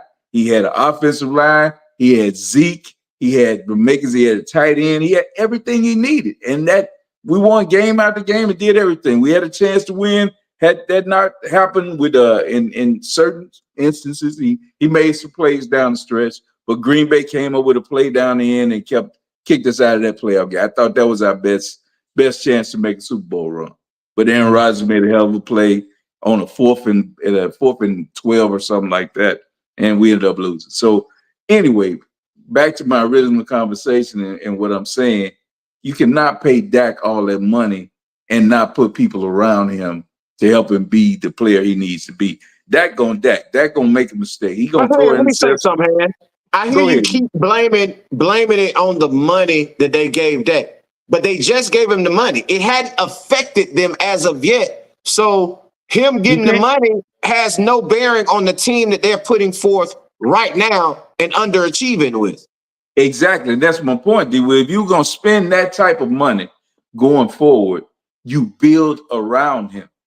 You don't tie up $60 million of your cap every year, because how are you going to do that moving forward? Well, you tied up your wide receiver and CD Lamb, so you got your 1-2 punch. You got his number one receiver locked in. So now all you got to do is, and like you say, if you can go link up and close Michael Parsons, then you got your big three. Now you can just put your ancillary parts around them, and it looks as if they already have that. So going forward, I understand what you're saying, but in the present moment, that's not affecting them. That's an issue. It's not an issue that's affecting them in the present. In the present is where they're struggling. They didn't go out and get a running back in the present. In the offseason, when you had the room that Derrick Henry or Saquon would have cost you $8 to $9 million a year. That's why I say the money's not an issue. You feel me? No. That's why I say that's my point.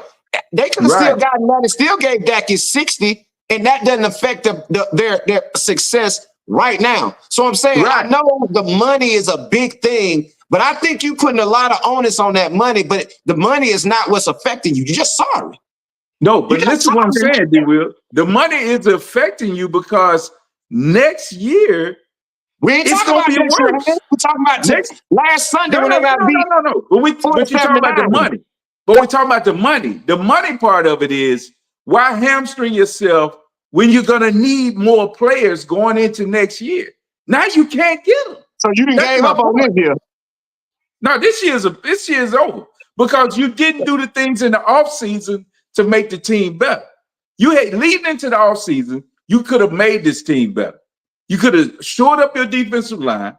You could have gotten a running back, and you could have signed some level of a number 2 wide receiver. You see, the Chargers got off of my man. What's his name? He on my team. I just picked him up. What's his receiver that scored 2 touchdowns? Came from Chargers last year. Mike Williams?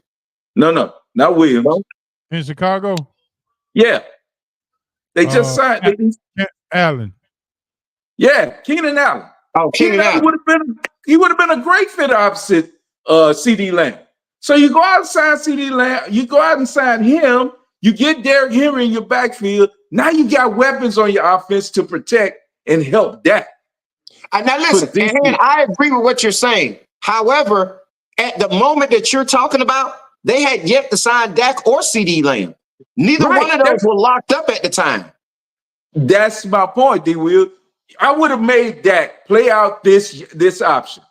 And if he had to put people around him, make him prove that he can lead this team with weapons around. But what you've done now is you limited yourself for the next years to come because you tied up the money. See, and I agree. I'm not debating that point of it. But I think you're being short-sighted on this season. We got to stay in the present. You keep going to the future.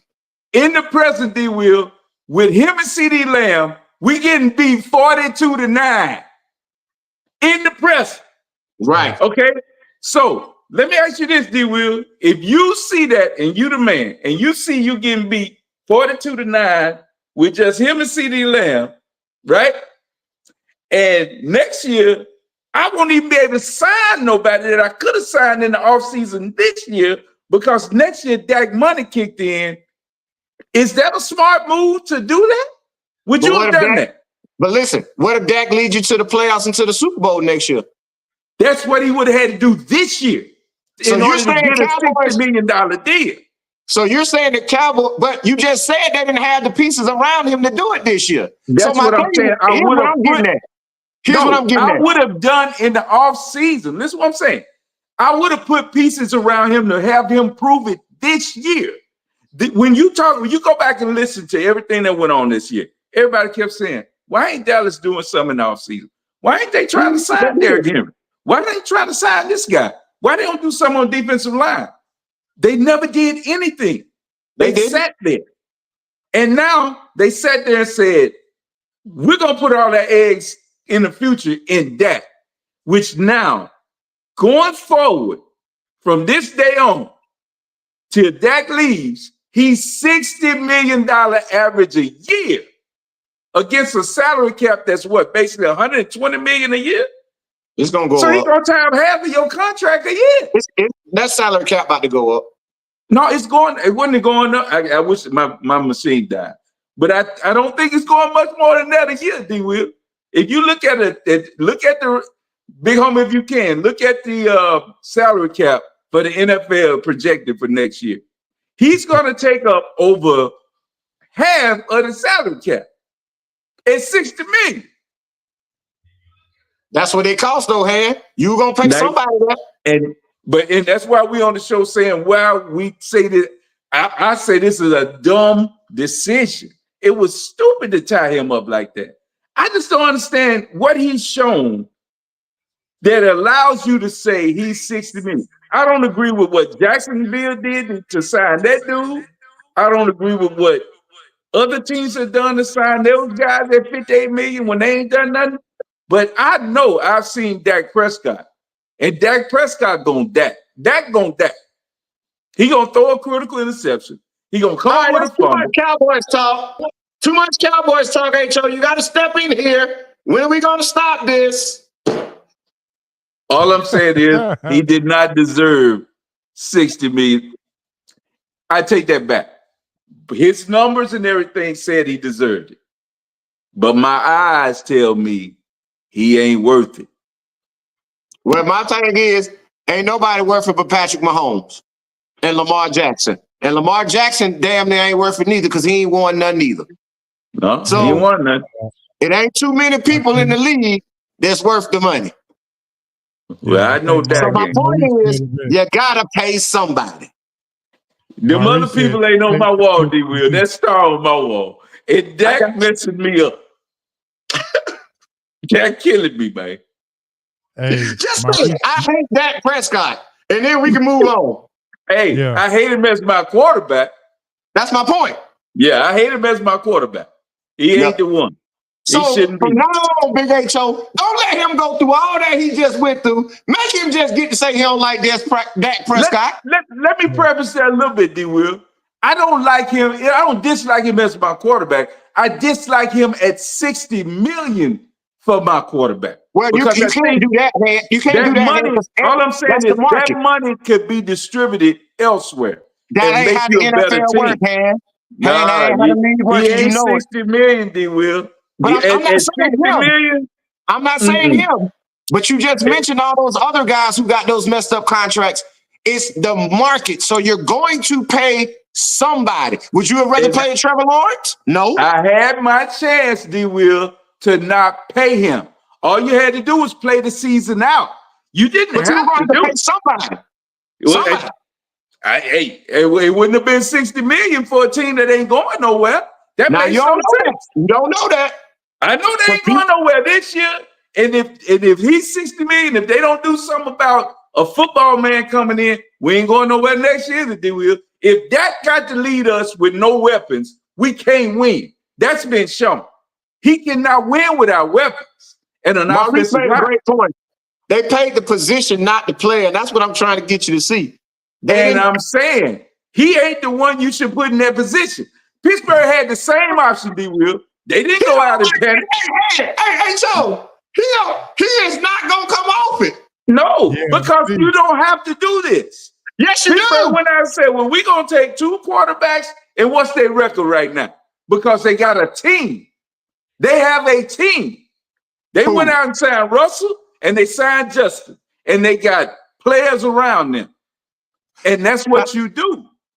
You don't go out and spend 60 on a guy that can't win. You know who they got? They got a head coach.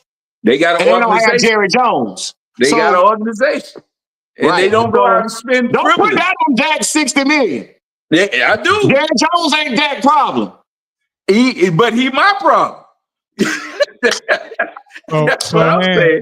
I think what D. Will is trying to say is, why are you blaming Dak when Dak didn't pay himself? What did I say? Dak is what he is.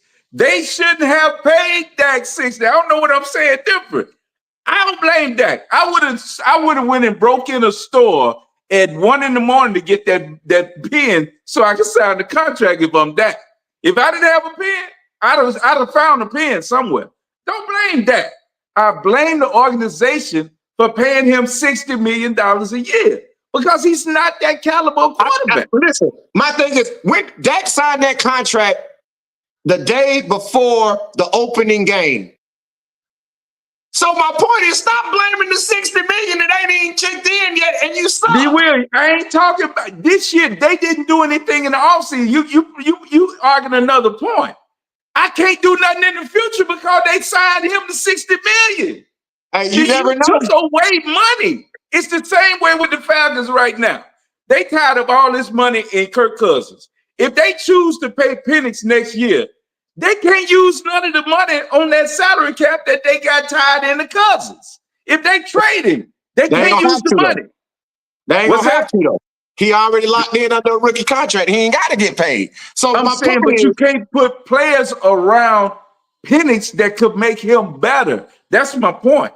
When you tie up money, that's dead money. The Falcons did the same thing when they did that with Julio, and they did it with Matt Ryan. And we've done the same stupid ass thing doing it with Dak. You moved up, but you know what and for the next 5 years, we tied up with this man. You know what you just mentioned? The Falcons made a Super Bowl with those two and that money tied up. They did that before they tied him up, D. Will. They tied him up after the fact. They paid them later on. Not Julio. Julio was gone in 18. Yeah. How much Julio they had to re-sign Julio back. Remember, he was gonna sit out, and they signed him back to another big contract. Yeah, but they got rid of him 2 years later still. But they got rid of him 2 years later still. And they still couldn't use the money because it counted against the cap. That's what I keep saying. Yeah, the money but it's on the books. So it's money you can't use to sign other players. Well, that's what's wrong with That's what's wrong with the Cowboys right now.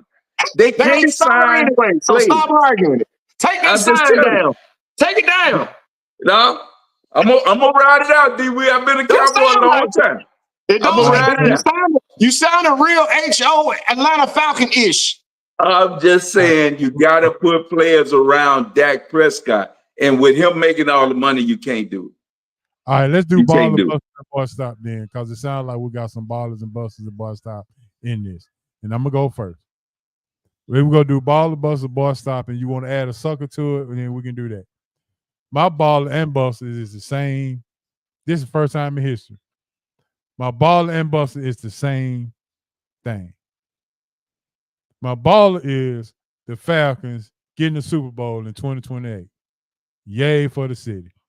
My buster is the Falcons getting the Super Bowl in 2028. We full. Don't bring no damn body else here trying to move to the damn city of Atlanta. I'm sorry.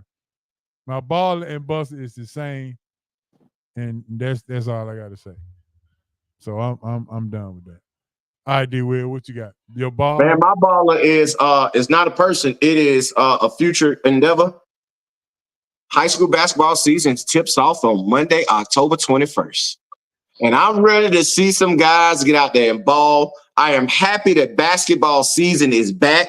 The football NFL talk is fun, but Hancock, I am here to tell you, if you are not up on college basketball, it is a personal preference that you are missing out on. College basketball will probably be the most exciting sport since of this calendar year in our sports world, because it is so many competitive teams and so many big time future NBA players that are playing college basketball this year that you got to tap in. So, man, my baller for the week is the beginning of basketball season tipping off on Monday.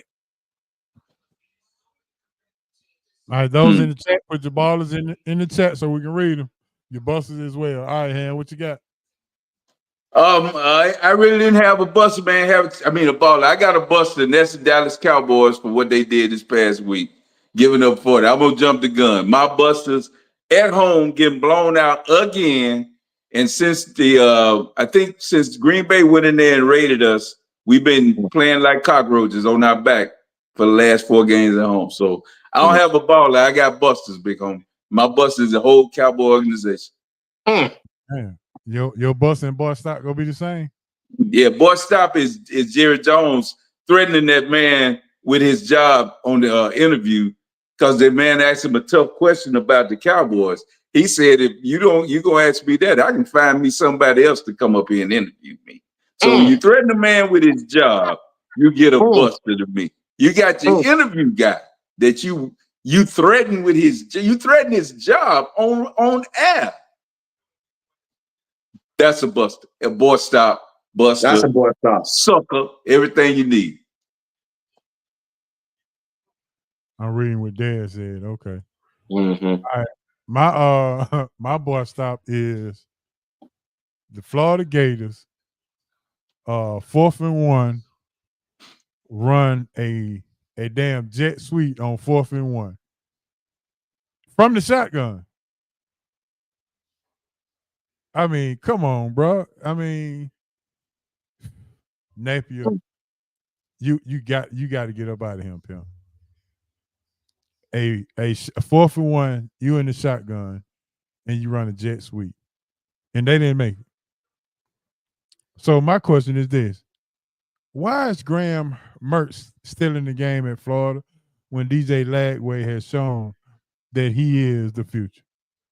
Have no idea. I mean, gee. My wrist was hurting. Okay, Hancock, we got a message for you in the chat. Damn right I am. I'm mad when you pay $60 million to a man who can't control the team. I ain't gonna quit saying it. Yeah. All right, we got them busters in the chat. Marcus said busters the Browns. They're a terrible decision as a franchise. Baller got to be the Cavs. Something to look forward to. Okay, he rock. He can't wait for basketball season too. Okay. There you go. There you go. There it is. That gon' that. That gon' that. He went from a game-winning drive to no touchdowns the next week. Dak gon' Dak, man. Again, through another critical interception. He just does what he does, man. Yep. All right, real quick, roundtable discussion. This is the biggest discussion ever. I know my thanks to my boy Bob Lancaster told me to ask this question. Travis Hunter got hurt in the game the other day, this past week. Not sure what the moving forward, not sure what it is going to be as far as is he playing, is he out, or whatever the case may be. The question is this: if they have no shot at the playoffs, once you know that, as Travis Hunter, do you sit out the rest of the year and just wait for the NFL? Man, I'm going to answer that question in a little bit of a different way because I don't really think that's the question that needs to be asked. The question that needs to be asked is Travis Hunter injury prone? Because we see him for a second year in a row getting hurt, right?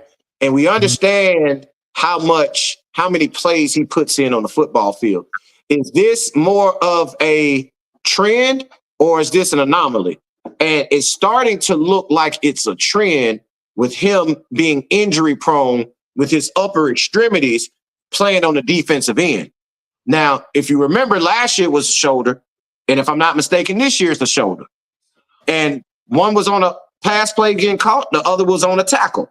So my point is he injury prone regardless if he plays the rest of the season and sits out to wait for the NFL? When he gets to the NFL, is that body type and knows and that wear and tear and mileage on his body, is he going to be able to hold up? Because obviously, as we can see now, it's really not looking that way. Because ever since he got to the P4 level, he's been injury prone. We didn't see him have these issues at Jackson State, even though he did sit out a game at Jackson State due to injury. So I'm just asking the question, should he sit out? That's a good question. But the reason we're talking about should he sit out is a bigger issue. Does he have an injury prone career ahead of him? Okay. Good observation. What you got? Yeah, I don't know if he's injury prone, but I do know I would tell him to sit his butt down and say, get ready for that money. If you have nothing to play for, like a title or NCAA championship, I don't see a need to continue to go out there. the physical nature with which he plays, it's always going to be a chance. He's going to have to bulk up because he tries to bring a load. Even on the reception he had, he was coming across the middle, and it was one of those collisions that was kind of unavoidable. He caught the ball. The defender was coming up. When he caught it, he was there. He curled up, boom. And if you see this, he's wearing small shoulder pads. Look, man, the body is not meant to play football. I keep saying that over and over again. Your human body was not meant to play football. You are not supposed to take your body and slam it into people play after play after play. There's a shelf life on that. That's why I would definitely say any of these college players, if there's nothing to play for, sit it out, because he's gonna make his money. It's already cut and dry. He's gonna get paid. He gonna get paid either. He's gonna get paid at corner. That's, to me, that's where he's gonna make the money. Well, I take that lie back. You make money as a wide receiver. The money is made on the offensive end. Now it just depends on who will take a chance and say, well, this kid is a bona fide wide receiver. I don't know. I think he's a better defensive back, but I think he's a above average wide receiver also. So I don't know. I think I would sit him out. If there's nothing to play for, sit out. It makes no sense to me. And I think we're going to see that even in a lot of the championship games. If you know you're in that playoff already, there's going to be a lot of guys sitting out that final game of the season, and maybe even, the conference championship game, because they have nothing to play for. If you already know you're in there and it's the seating, you know where you're going to sit, you're going to see some folks sit out. And I guarantee you, Deion not going to let that kid play if there's nothing to play for. He's going to sit out. There's no reason to. Mark can make a good point. What if he's up for the Heisman, though? He's not. Right now, he's number 2 on all the polls. Right, but he's not, because they won't win enough games for him to be there. He'll make it to New York, but for him to actually win the award, they're not going to win enough games for him to be able to do so. Now, you had a comment up before that. I don't know about this. I don't know about this year, because I think that there's really no in the big conferences. I don't know if there's anybody that's running away with it, because even that the kid out at Boise State, yeah, he's putting up numbers, but that's against Potts Kindergarten. And when I look at all these other schools, I think it's going to be a war of attrition. I don't think anyone goes undefeated. I think it's going to be, Colorado still has a chance to win the Big 12. They still could win that. So this year, I don't know nobody's going to run away with it. I don't believe. I think everybody's going to take a step back. Him already missing games, I think, hurts him, man. Like missing time and not being on the field is going to hurt him. And my thing is, the bigger schools with the bigger name players, they're going to have more of an opportunity to make a Heisman moment than he will, because I don't believe, especially with him not on the field, I don't think they're going to be able to win football games. But I want to address this question about Eric Vincent, which is a great question. It don't matter. All right. It doesn't matter. His NIL money is paid. See, one thing I want to explain to people about NIL in college, it's not the same as pro. So you're not getting, quote unquote, air quotes, pay for play, right? Right. Your paycheck is not contingent on how you play. It's on the likeness. That's it, right? Once you pay that contract out, I don't care if he ever plays a down. As long as he can get on TV and sell that product, I'm good with that, right? Now, we understand your play on the field makes you more popular, but however, this isn't the NFL where you're getting a pay-for-play check and then you're going out to get your extra money.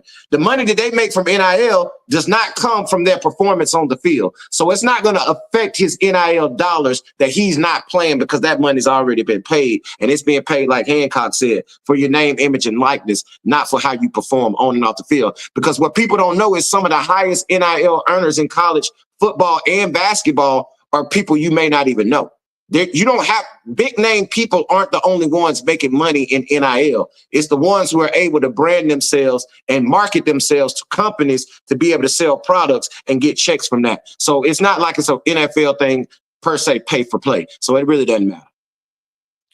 All right, let's move to our next thing. And D Will, this is something that I thought about you when I heard about it, and that is this new thing called the Nilly. Oh God. This new thing called the Nilly. What is Kendrick Perkins up to? Yeah, this is the. So I was just gonna get y'all thoughts on being able to front athletes, even in high school, a boatload of money and have a percentage of their NIL money or their future earnings moving forward. D. Will, you think this is a good idea? What you think about any of this? You know what this is? They started. This ain't nothing but a high interest payday loan. That's all this is.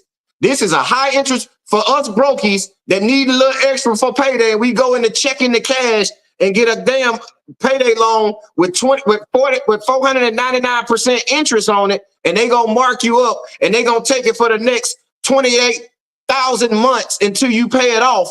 That's exactly what this is. This is extortion to the highest level of extortion, because you're giving people $50,000 to $100,000 for 50%. Do y'all hear me? 50% of your NIL earnings. But here's the part that people are missing on this. It's not only the 50% of your NIL earnings, it's for up to 7 years. These kids ain't even in damn college for 7 years. So what Kendrick Perkins is doing, he's monetizing off their future earnings of NBA or NFL success. So you're telling me, and I want people to understand, since the inception of the NIL, this has been going on. He's just making a business model out of this. A lot of these deals that guys are signing in the NIL space, they are getting, for lack of a better term, screwed, because they're not signing name, image, and likeness. They're signing over their life.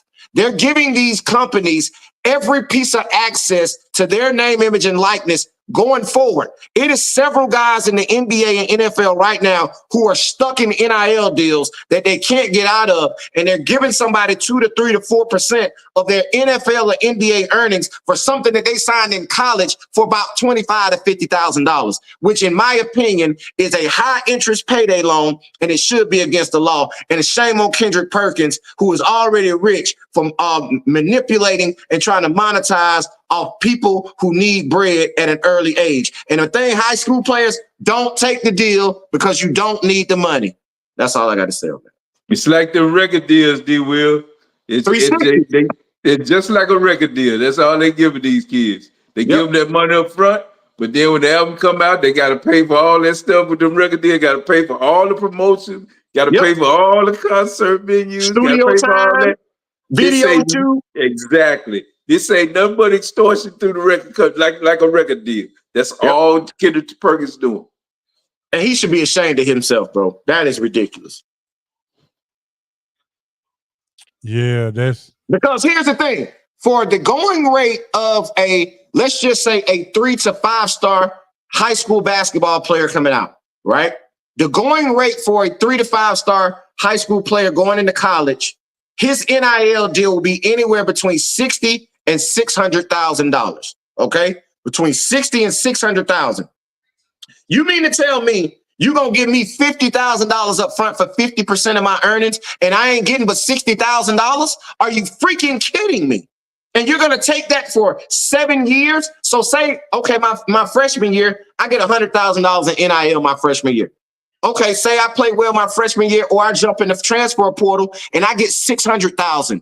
So now you're getting $300,000 on giving me 50, and you're doing that for the next 7 years. That's Puff Daddy. That's why the Locks on the phone crying to Puff Daddy like, give me my publishing, Puff. I need my publishing, Puff, because that is ridiculous, and that's what they're doing to these kids, and they're taking advantage of green ass parents who are trying to not be patient and live vicariously through their child and have their child pay their bills. Yep. Because what you're saying, D. Will, that's a lot of money in their hand. They not looking at the back end. They're just looking at, are you going to give me $40,000, $50,000 right now? Yep. They ain't never seen that kind of money in their life. Nope. And now you go get 600,000 and you got to get 300,000 for them, and you locked into that deal for another 5 or 6 years. Right.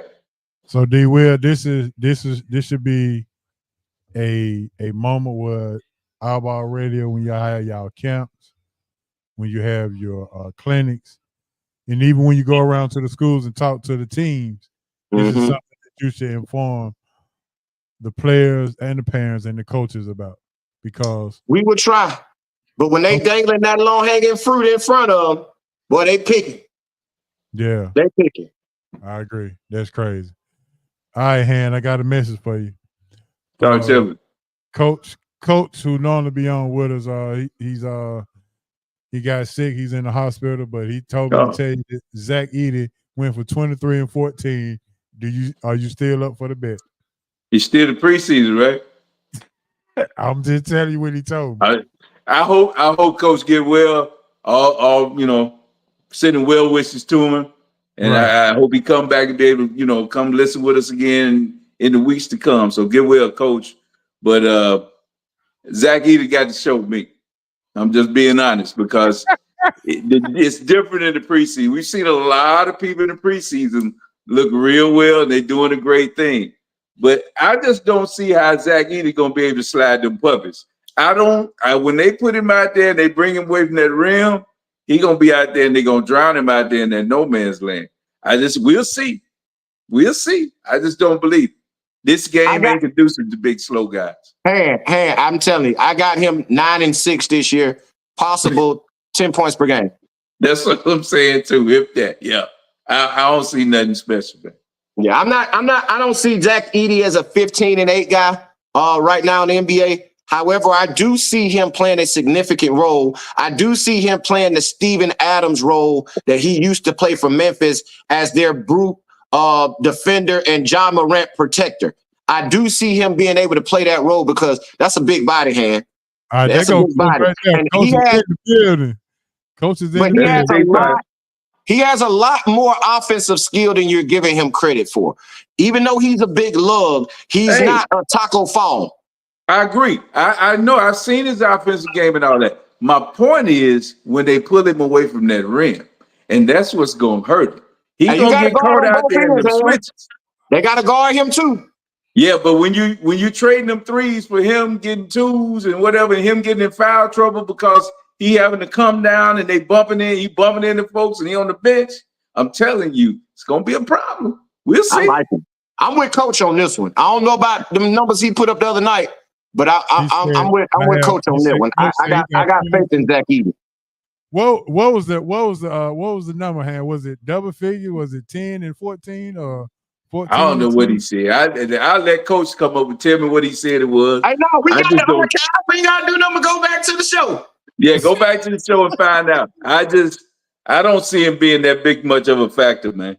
All right, Coach, not in this era. Let me know what the numbers are that you and Hancock agreed upon. Let me know what the numbers are. And then I just don't see it in this era of basketball. I don't believe it. All right, real quick, so we got to get up out of here. I got 3-point shot. Y'all gonna love this. 3-point shot. I got 3 questions that's going to rattle your brain, that's going to make you think. And I had to make sure Coach was on because he loved the 3-point shot. The first question is this.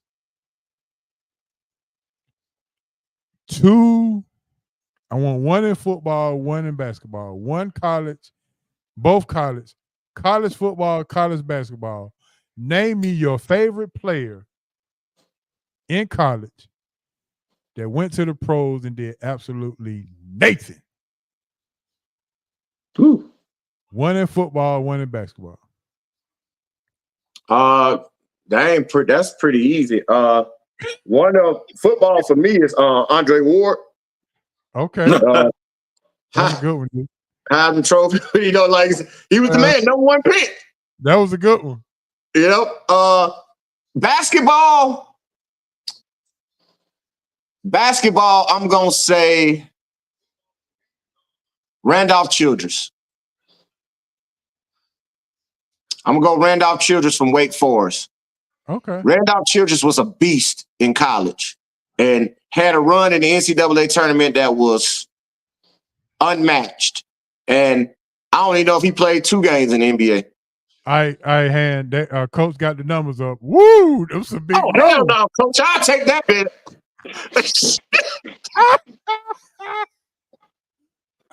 And look, hey, D Will, to me, now look at this.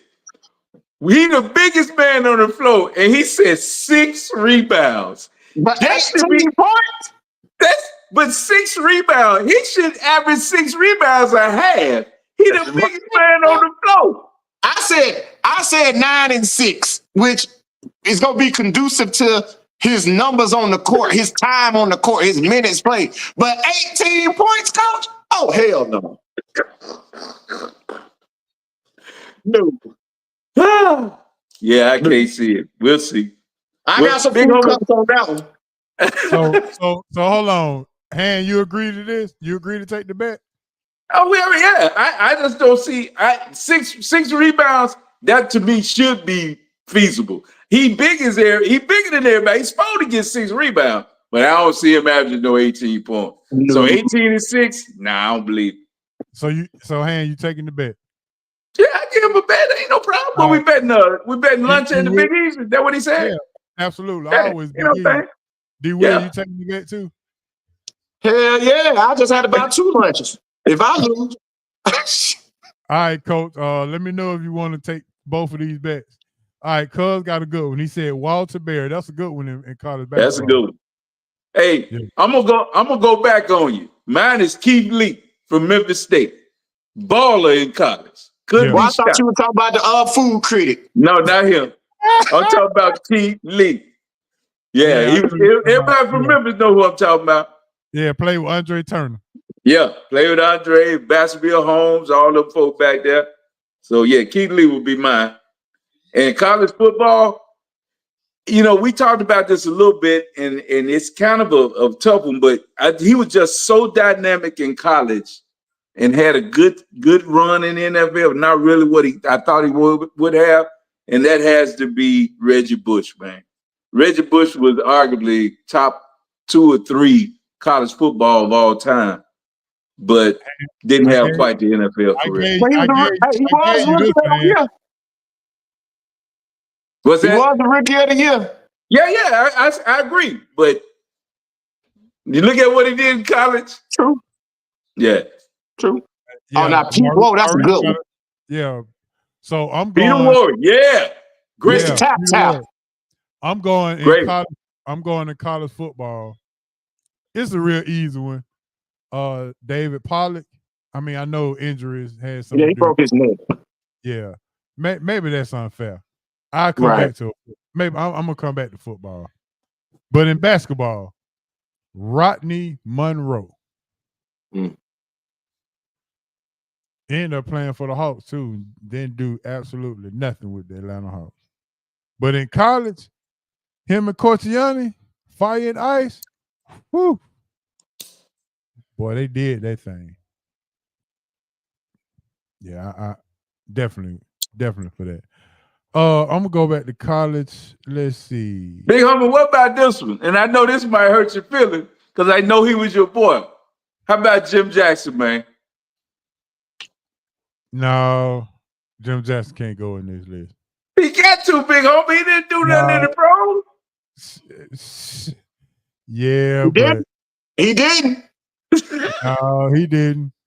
But Hey, another good one. to Christian spend that Laettner. long yeah, that's a good one. That's a good one for sure. Yeah, that's a good one too. Hey, I'm gonna tell y'all somebody who disappointed me. Even though I got a football one for you, for y'all, man. He disappointed me, even though he got a Super Bowl ring. But I thought he was gonna be way better. Leonard Fournette. Yeah. Yeah, he didn't live up to the hype, Big D. Nope. He did. He already had the league at 29 years old. Yeah. Agree. He out. Yep. Yep. All right, my second question. There we go. Question number 2.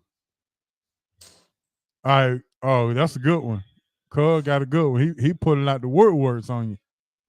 Art Schlichter. He was quarterback before your boy won. He could have stopped gambling, man.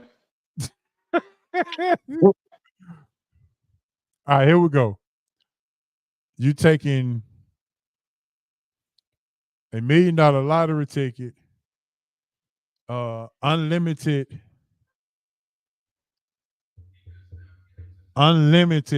sports betting apps where you can win unlimited, or 850 credit score.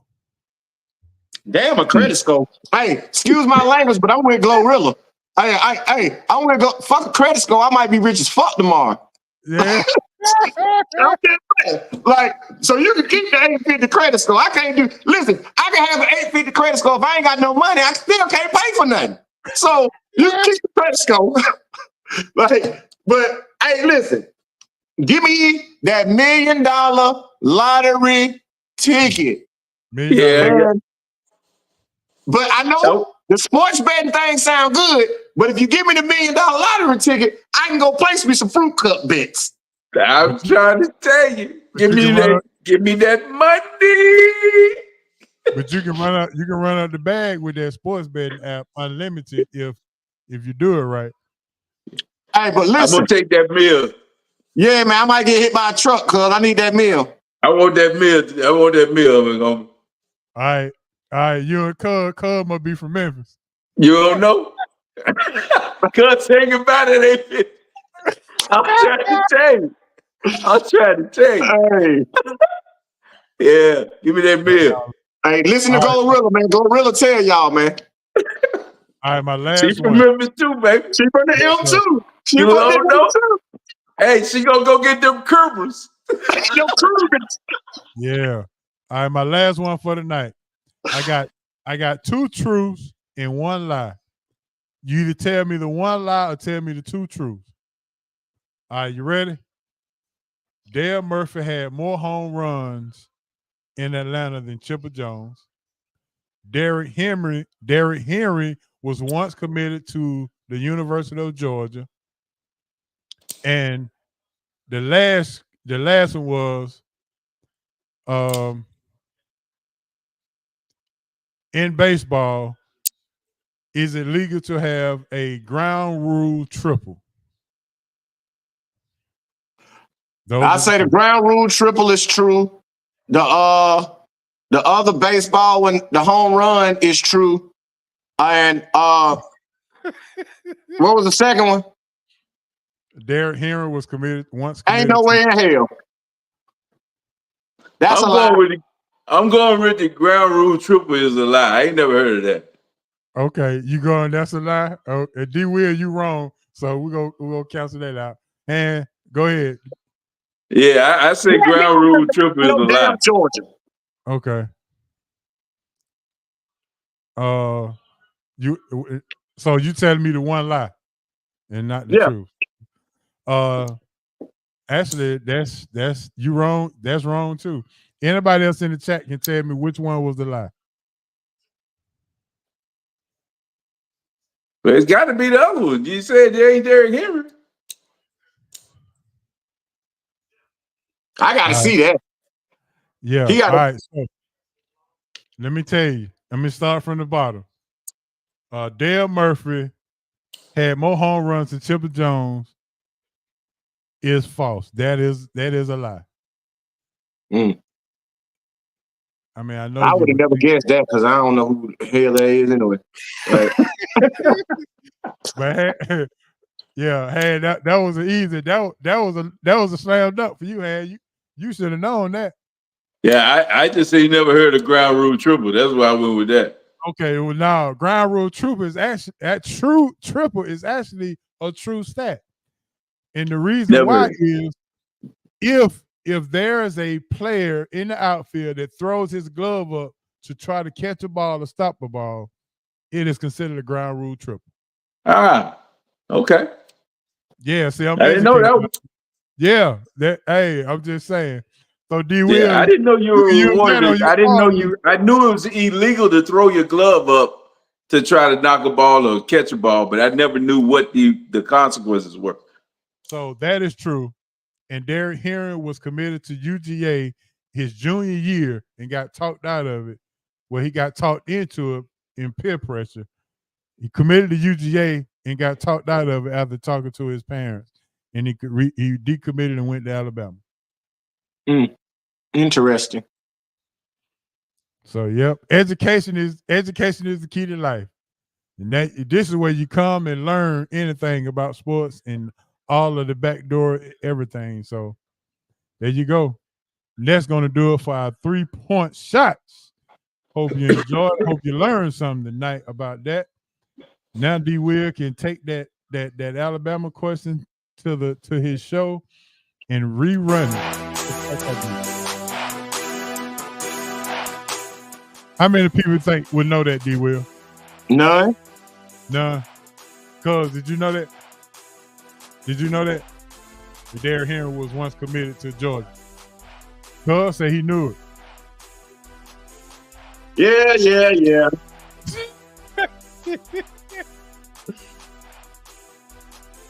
Can you imagine? No, we can't. No. Oh, okay. All right, we ain't gonna start. No. He said, no, we can't. We ain't even going to think about it. We don't do hypotheticals. There you go. All right, man, that's going to do it for the show. Want to thank D Will. Thanks my main man Hancock. Thank you, Smitty, for coming through. Thanks everybody who tuned in. Welcome back, Aaron Vincent. Appreciate it, Maurice. Cuz always in the building, and Dez, of course. Everybody who participated tonight, man, we enjoyed it. We rolled it all the way out to the end. Anybody new, make sure you go to our YouTube channel and like and subscribe the show, and make sure you give us a review. Give us a 5-star or a 4-star. It don't matter. One of them stars. We can rock with it. And always remember, Chipper Jones had more home runs than Dale Murphy. That's all my shout outs. All right, D Will, what you got? Hey man, big announcement, man. November 1st, Eyeball Radio will be hosting a North Alabama Media Day for all Huntsville and Madison County schools. At Alabama A&M, we were blessed enough to get gifted the President's Suite on the campus in their new event center. So we're going to be doing a whole media day on November 1st, man. EyeballRadio.com will be sponsoring it. And we got some good sponsors. Bo's Best Wings, one of the best wing spots in Huntsville, Alabama, will be catering the food for us, man. So it's a big event for Eyeball Radio, man. Big step up, man. And we looking forward to that media day on November 1st in Huntsville. All right, Maurice said you only get $500,000 after taxes if you take the million. But actually, I think it's $690,000 to be honest. But yeah, you know, it is what it is. All right, Han, what you got for your shout out? Hey, man, shout out to y'all, man, for coming in, man, holding it down again. SRT, baby, we do what we do, man. A lot of knowledge that comes from Big Homie. You come up with these trivia questions that don't nobody be ready for. But anyway, it is what it is. D Will, appreciate you stopping through, baby. Yes, sir. You know what? Yes, sir. And hey, I want to shout out my family. I went down to LA this weekend, Lower Alabama. Okay. Went to Orange Beach, man. So we had a good time. Yeah, we sat out there and chilled, man. Eat a lot of seafood, drank some beer, so I had a good time. So shout out to the good. Hey, it's a beautiful down at the Emerald Coast with the white beach sands, baby. Yeah, we love it. Yeah, that sand a hell of a thing to walk on, though. It hurt my knees. But anyway, I digress. It did. Yeah. But anyway, had a great time, man. So shout out Orange Beach. Hey man, listen. The interview was so good last week with Dr. Sprinkles that, and we're gonna do a part 2 next week. Okay. I got so many different responses to the breast cancer awareness that she said, we'll do part 2 next week, and we taking questions. Any questions that our attendants got, send us the questions, and guess what, Han? What's that? We're giving out a SRT t-shirt. All right. That's what's up. And possibly a coffee mug as well, as you can see. Yeah, I just finished my coffee of the night. Yes, sir. So make sure you tune in next week as Dr. Sprinkle will be back on. We taking questions live, and you can send me some questions. We'll have a live drawing to see who will win the SRT gift package. How about that? Yes. All right. With that being said, you know how we doing it. Hand, let's roll. Boogie, I'm headed home, baby. I do will you in. You call me coach because I teach you how to ball. There it is. This is the main man, H.O. from Bankhead. R.I.P. Moms and Pops, R.I.P. DC. And if you love the show, Tell a friend. and if you didn't, Dak gon' Dak. he ain't gonna leave it alone. And we out. Peace.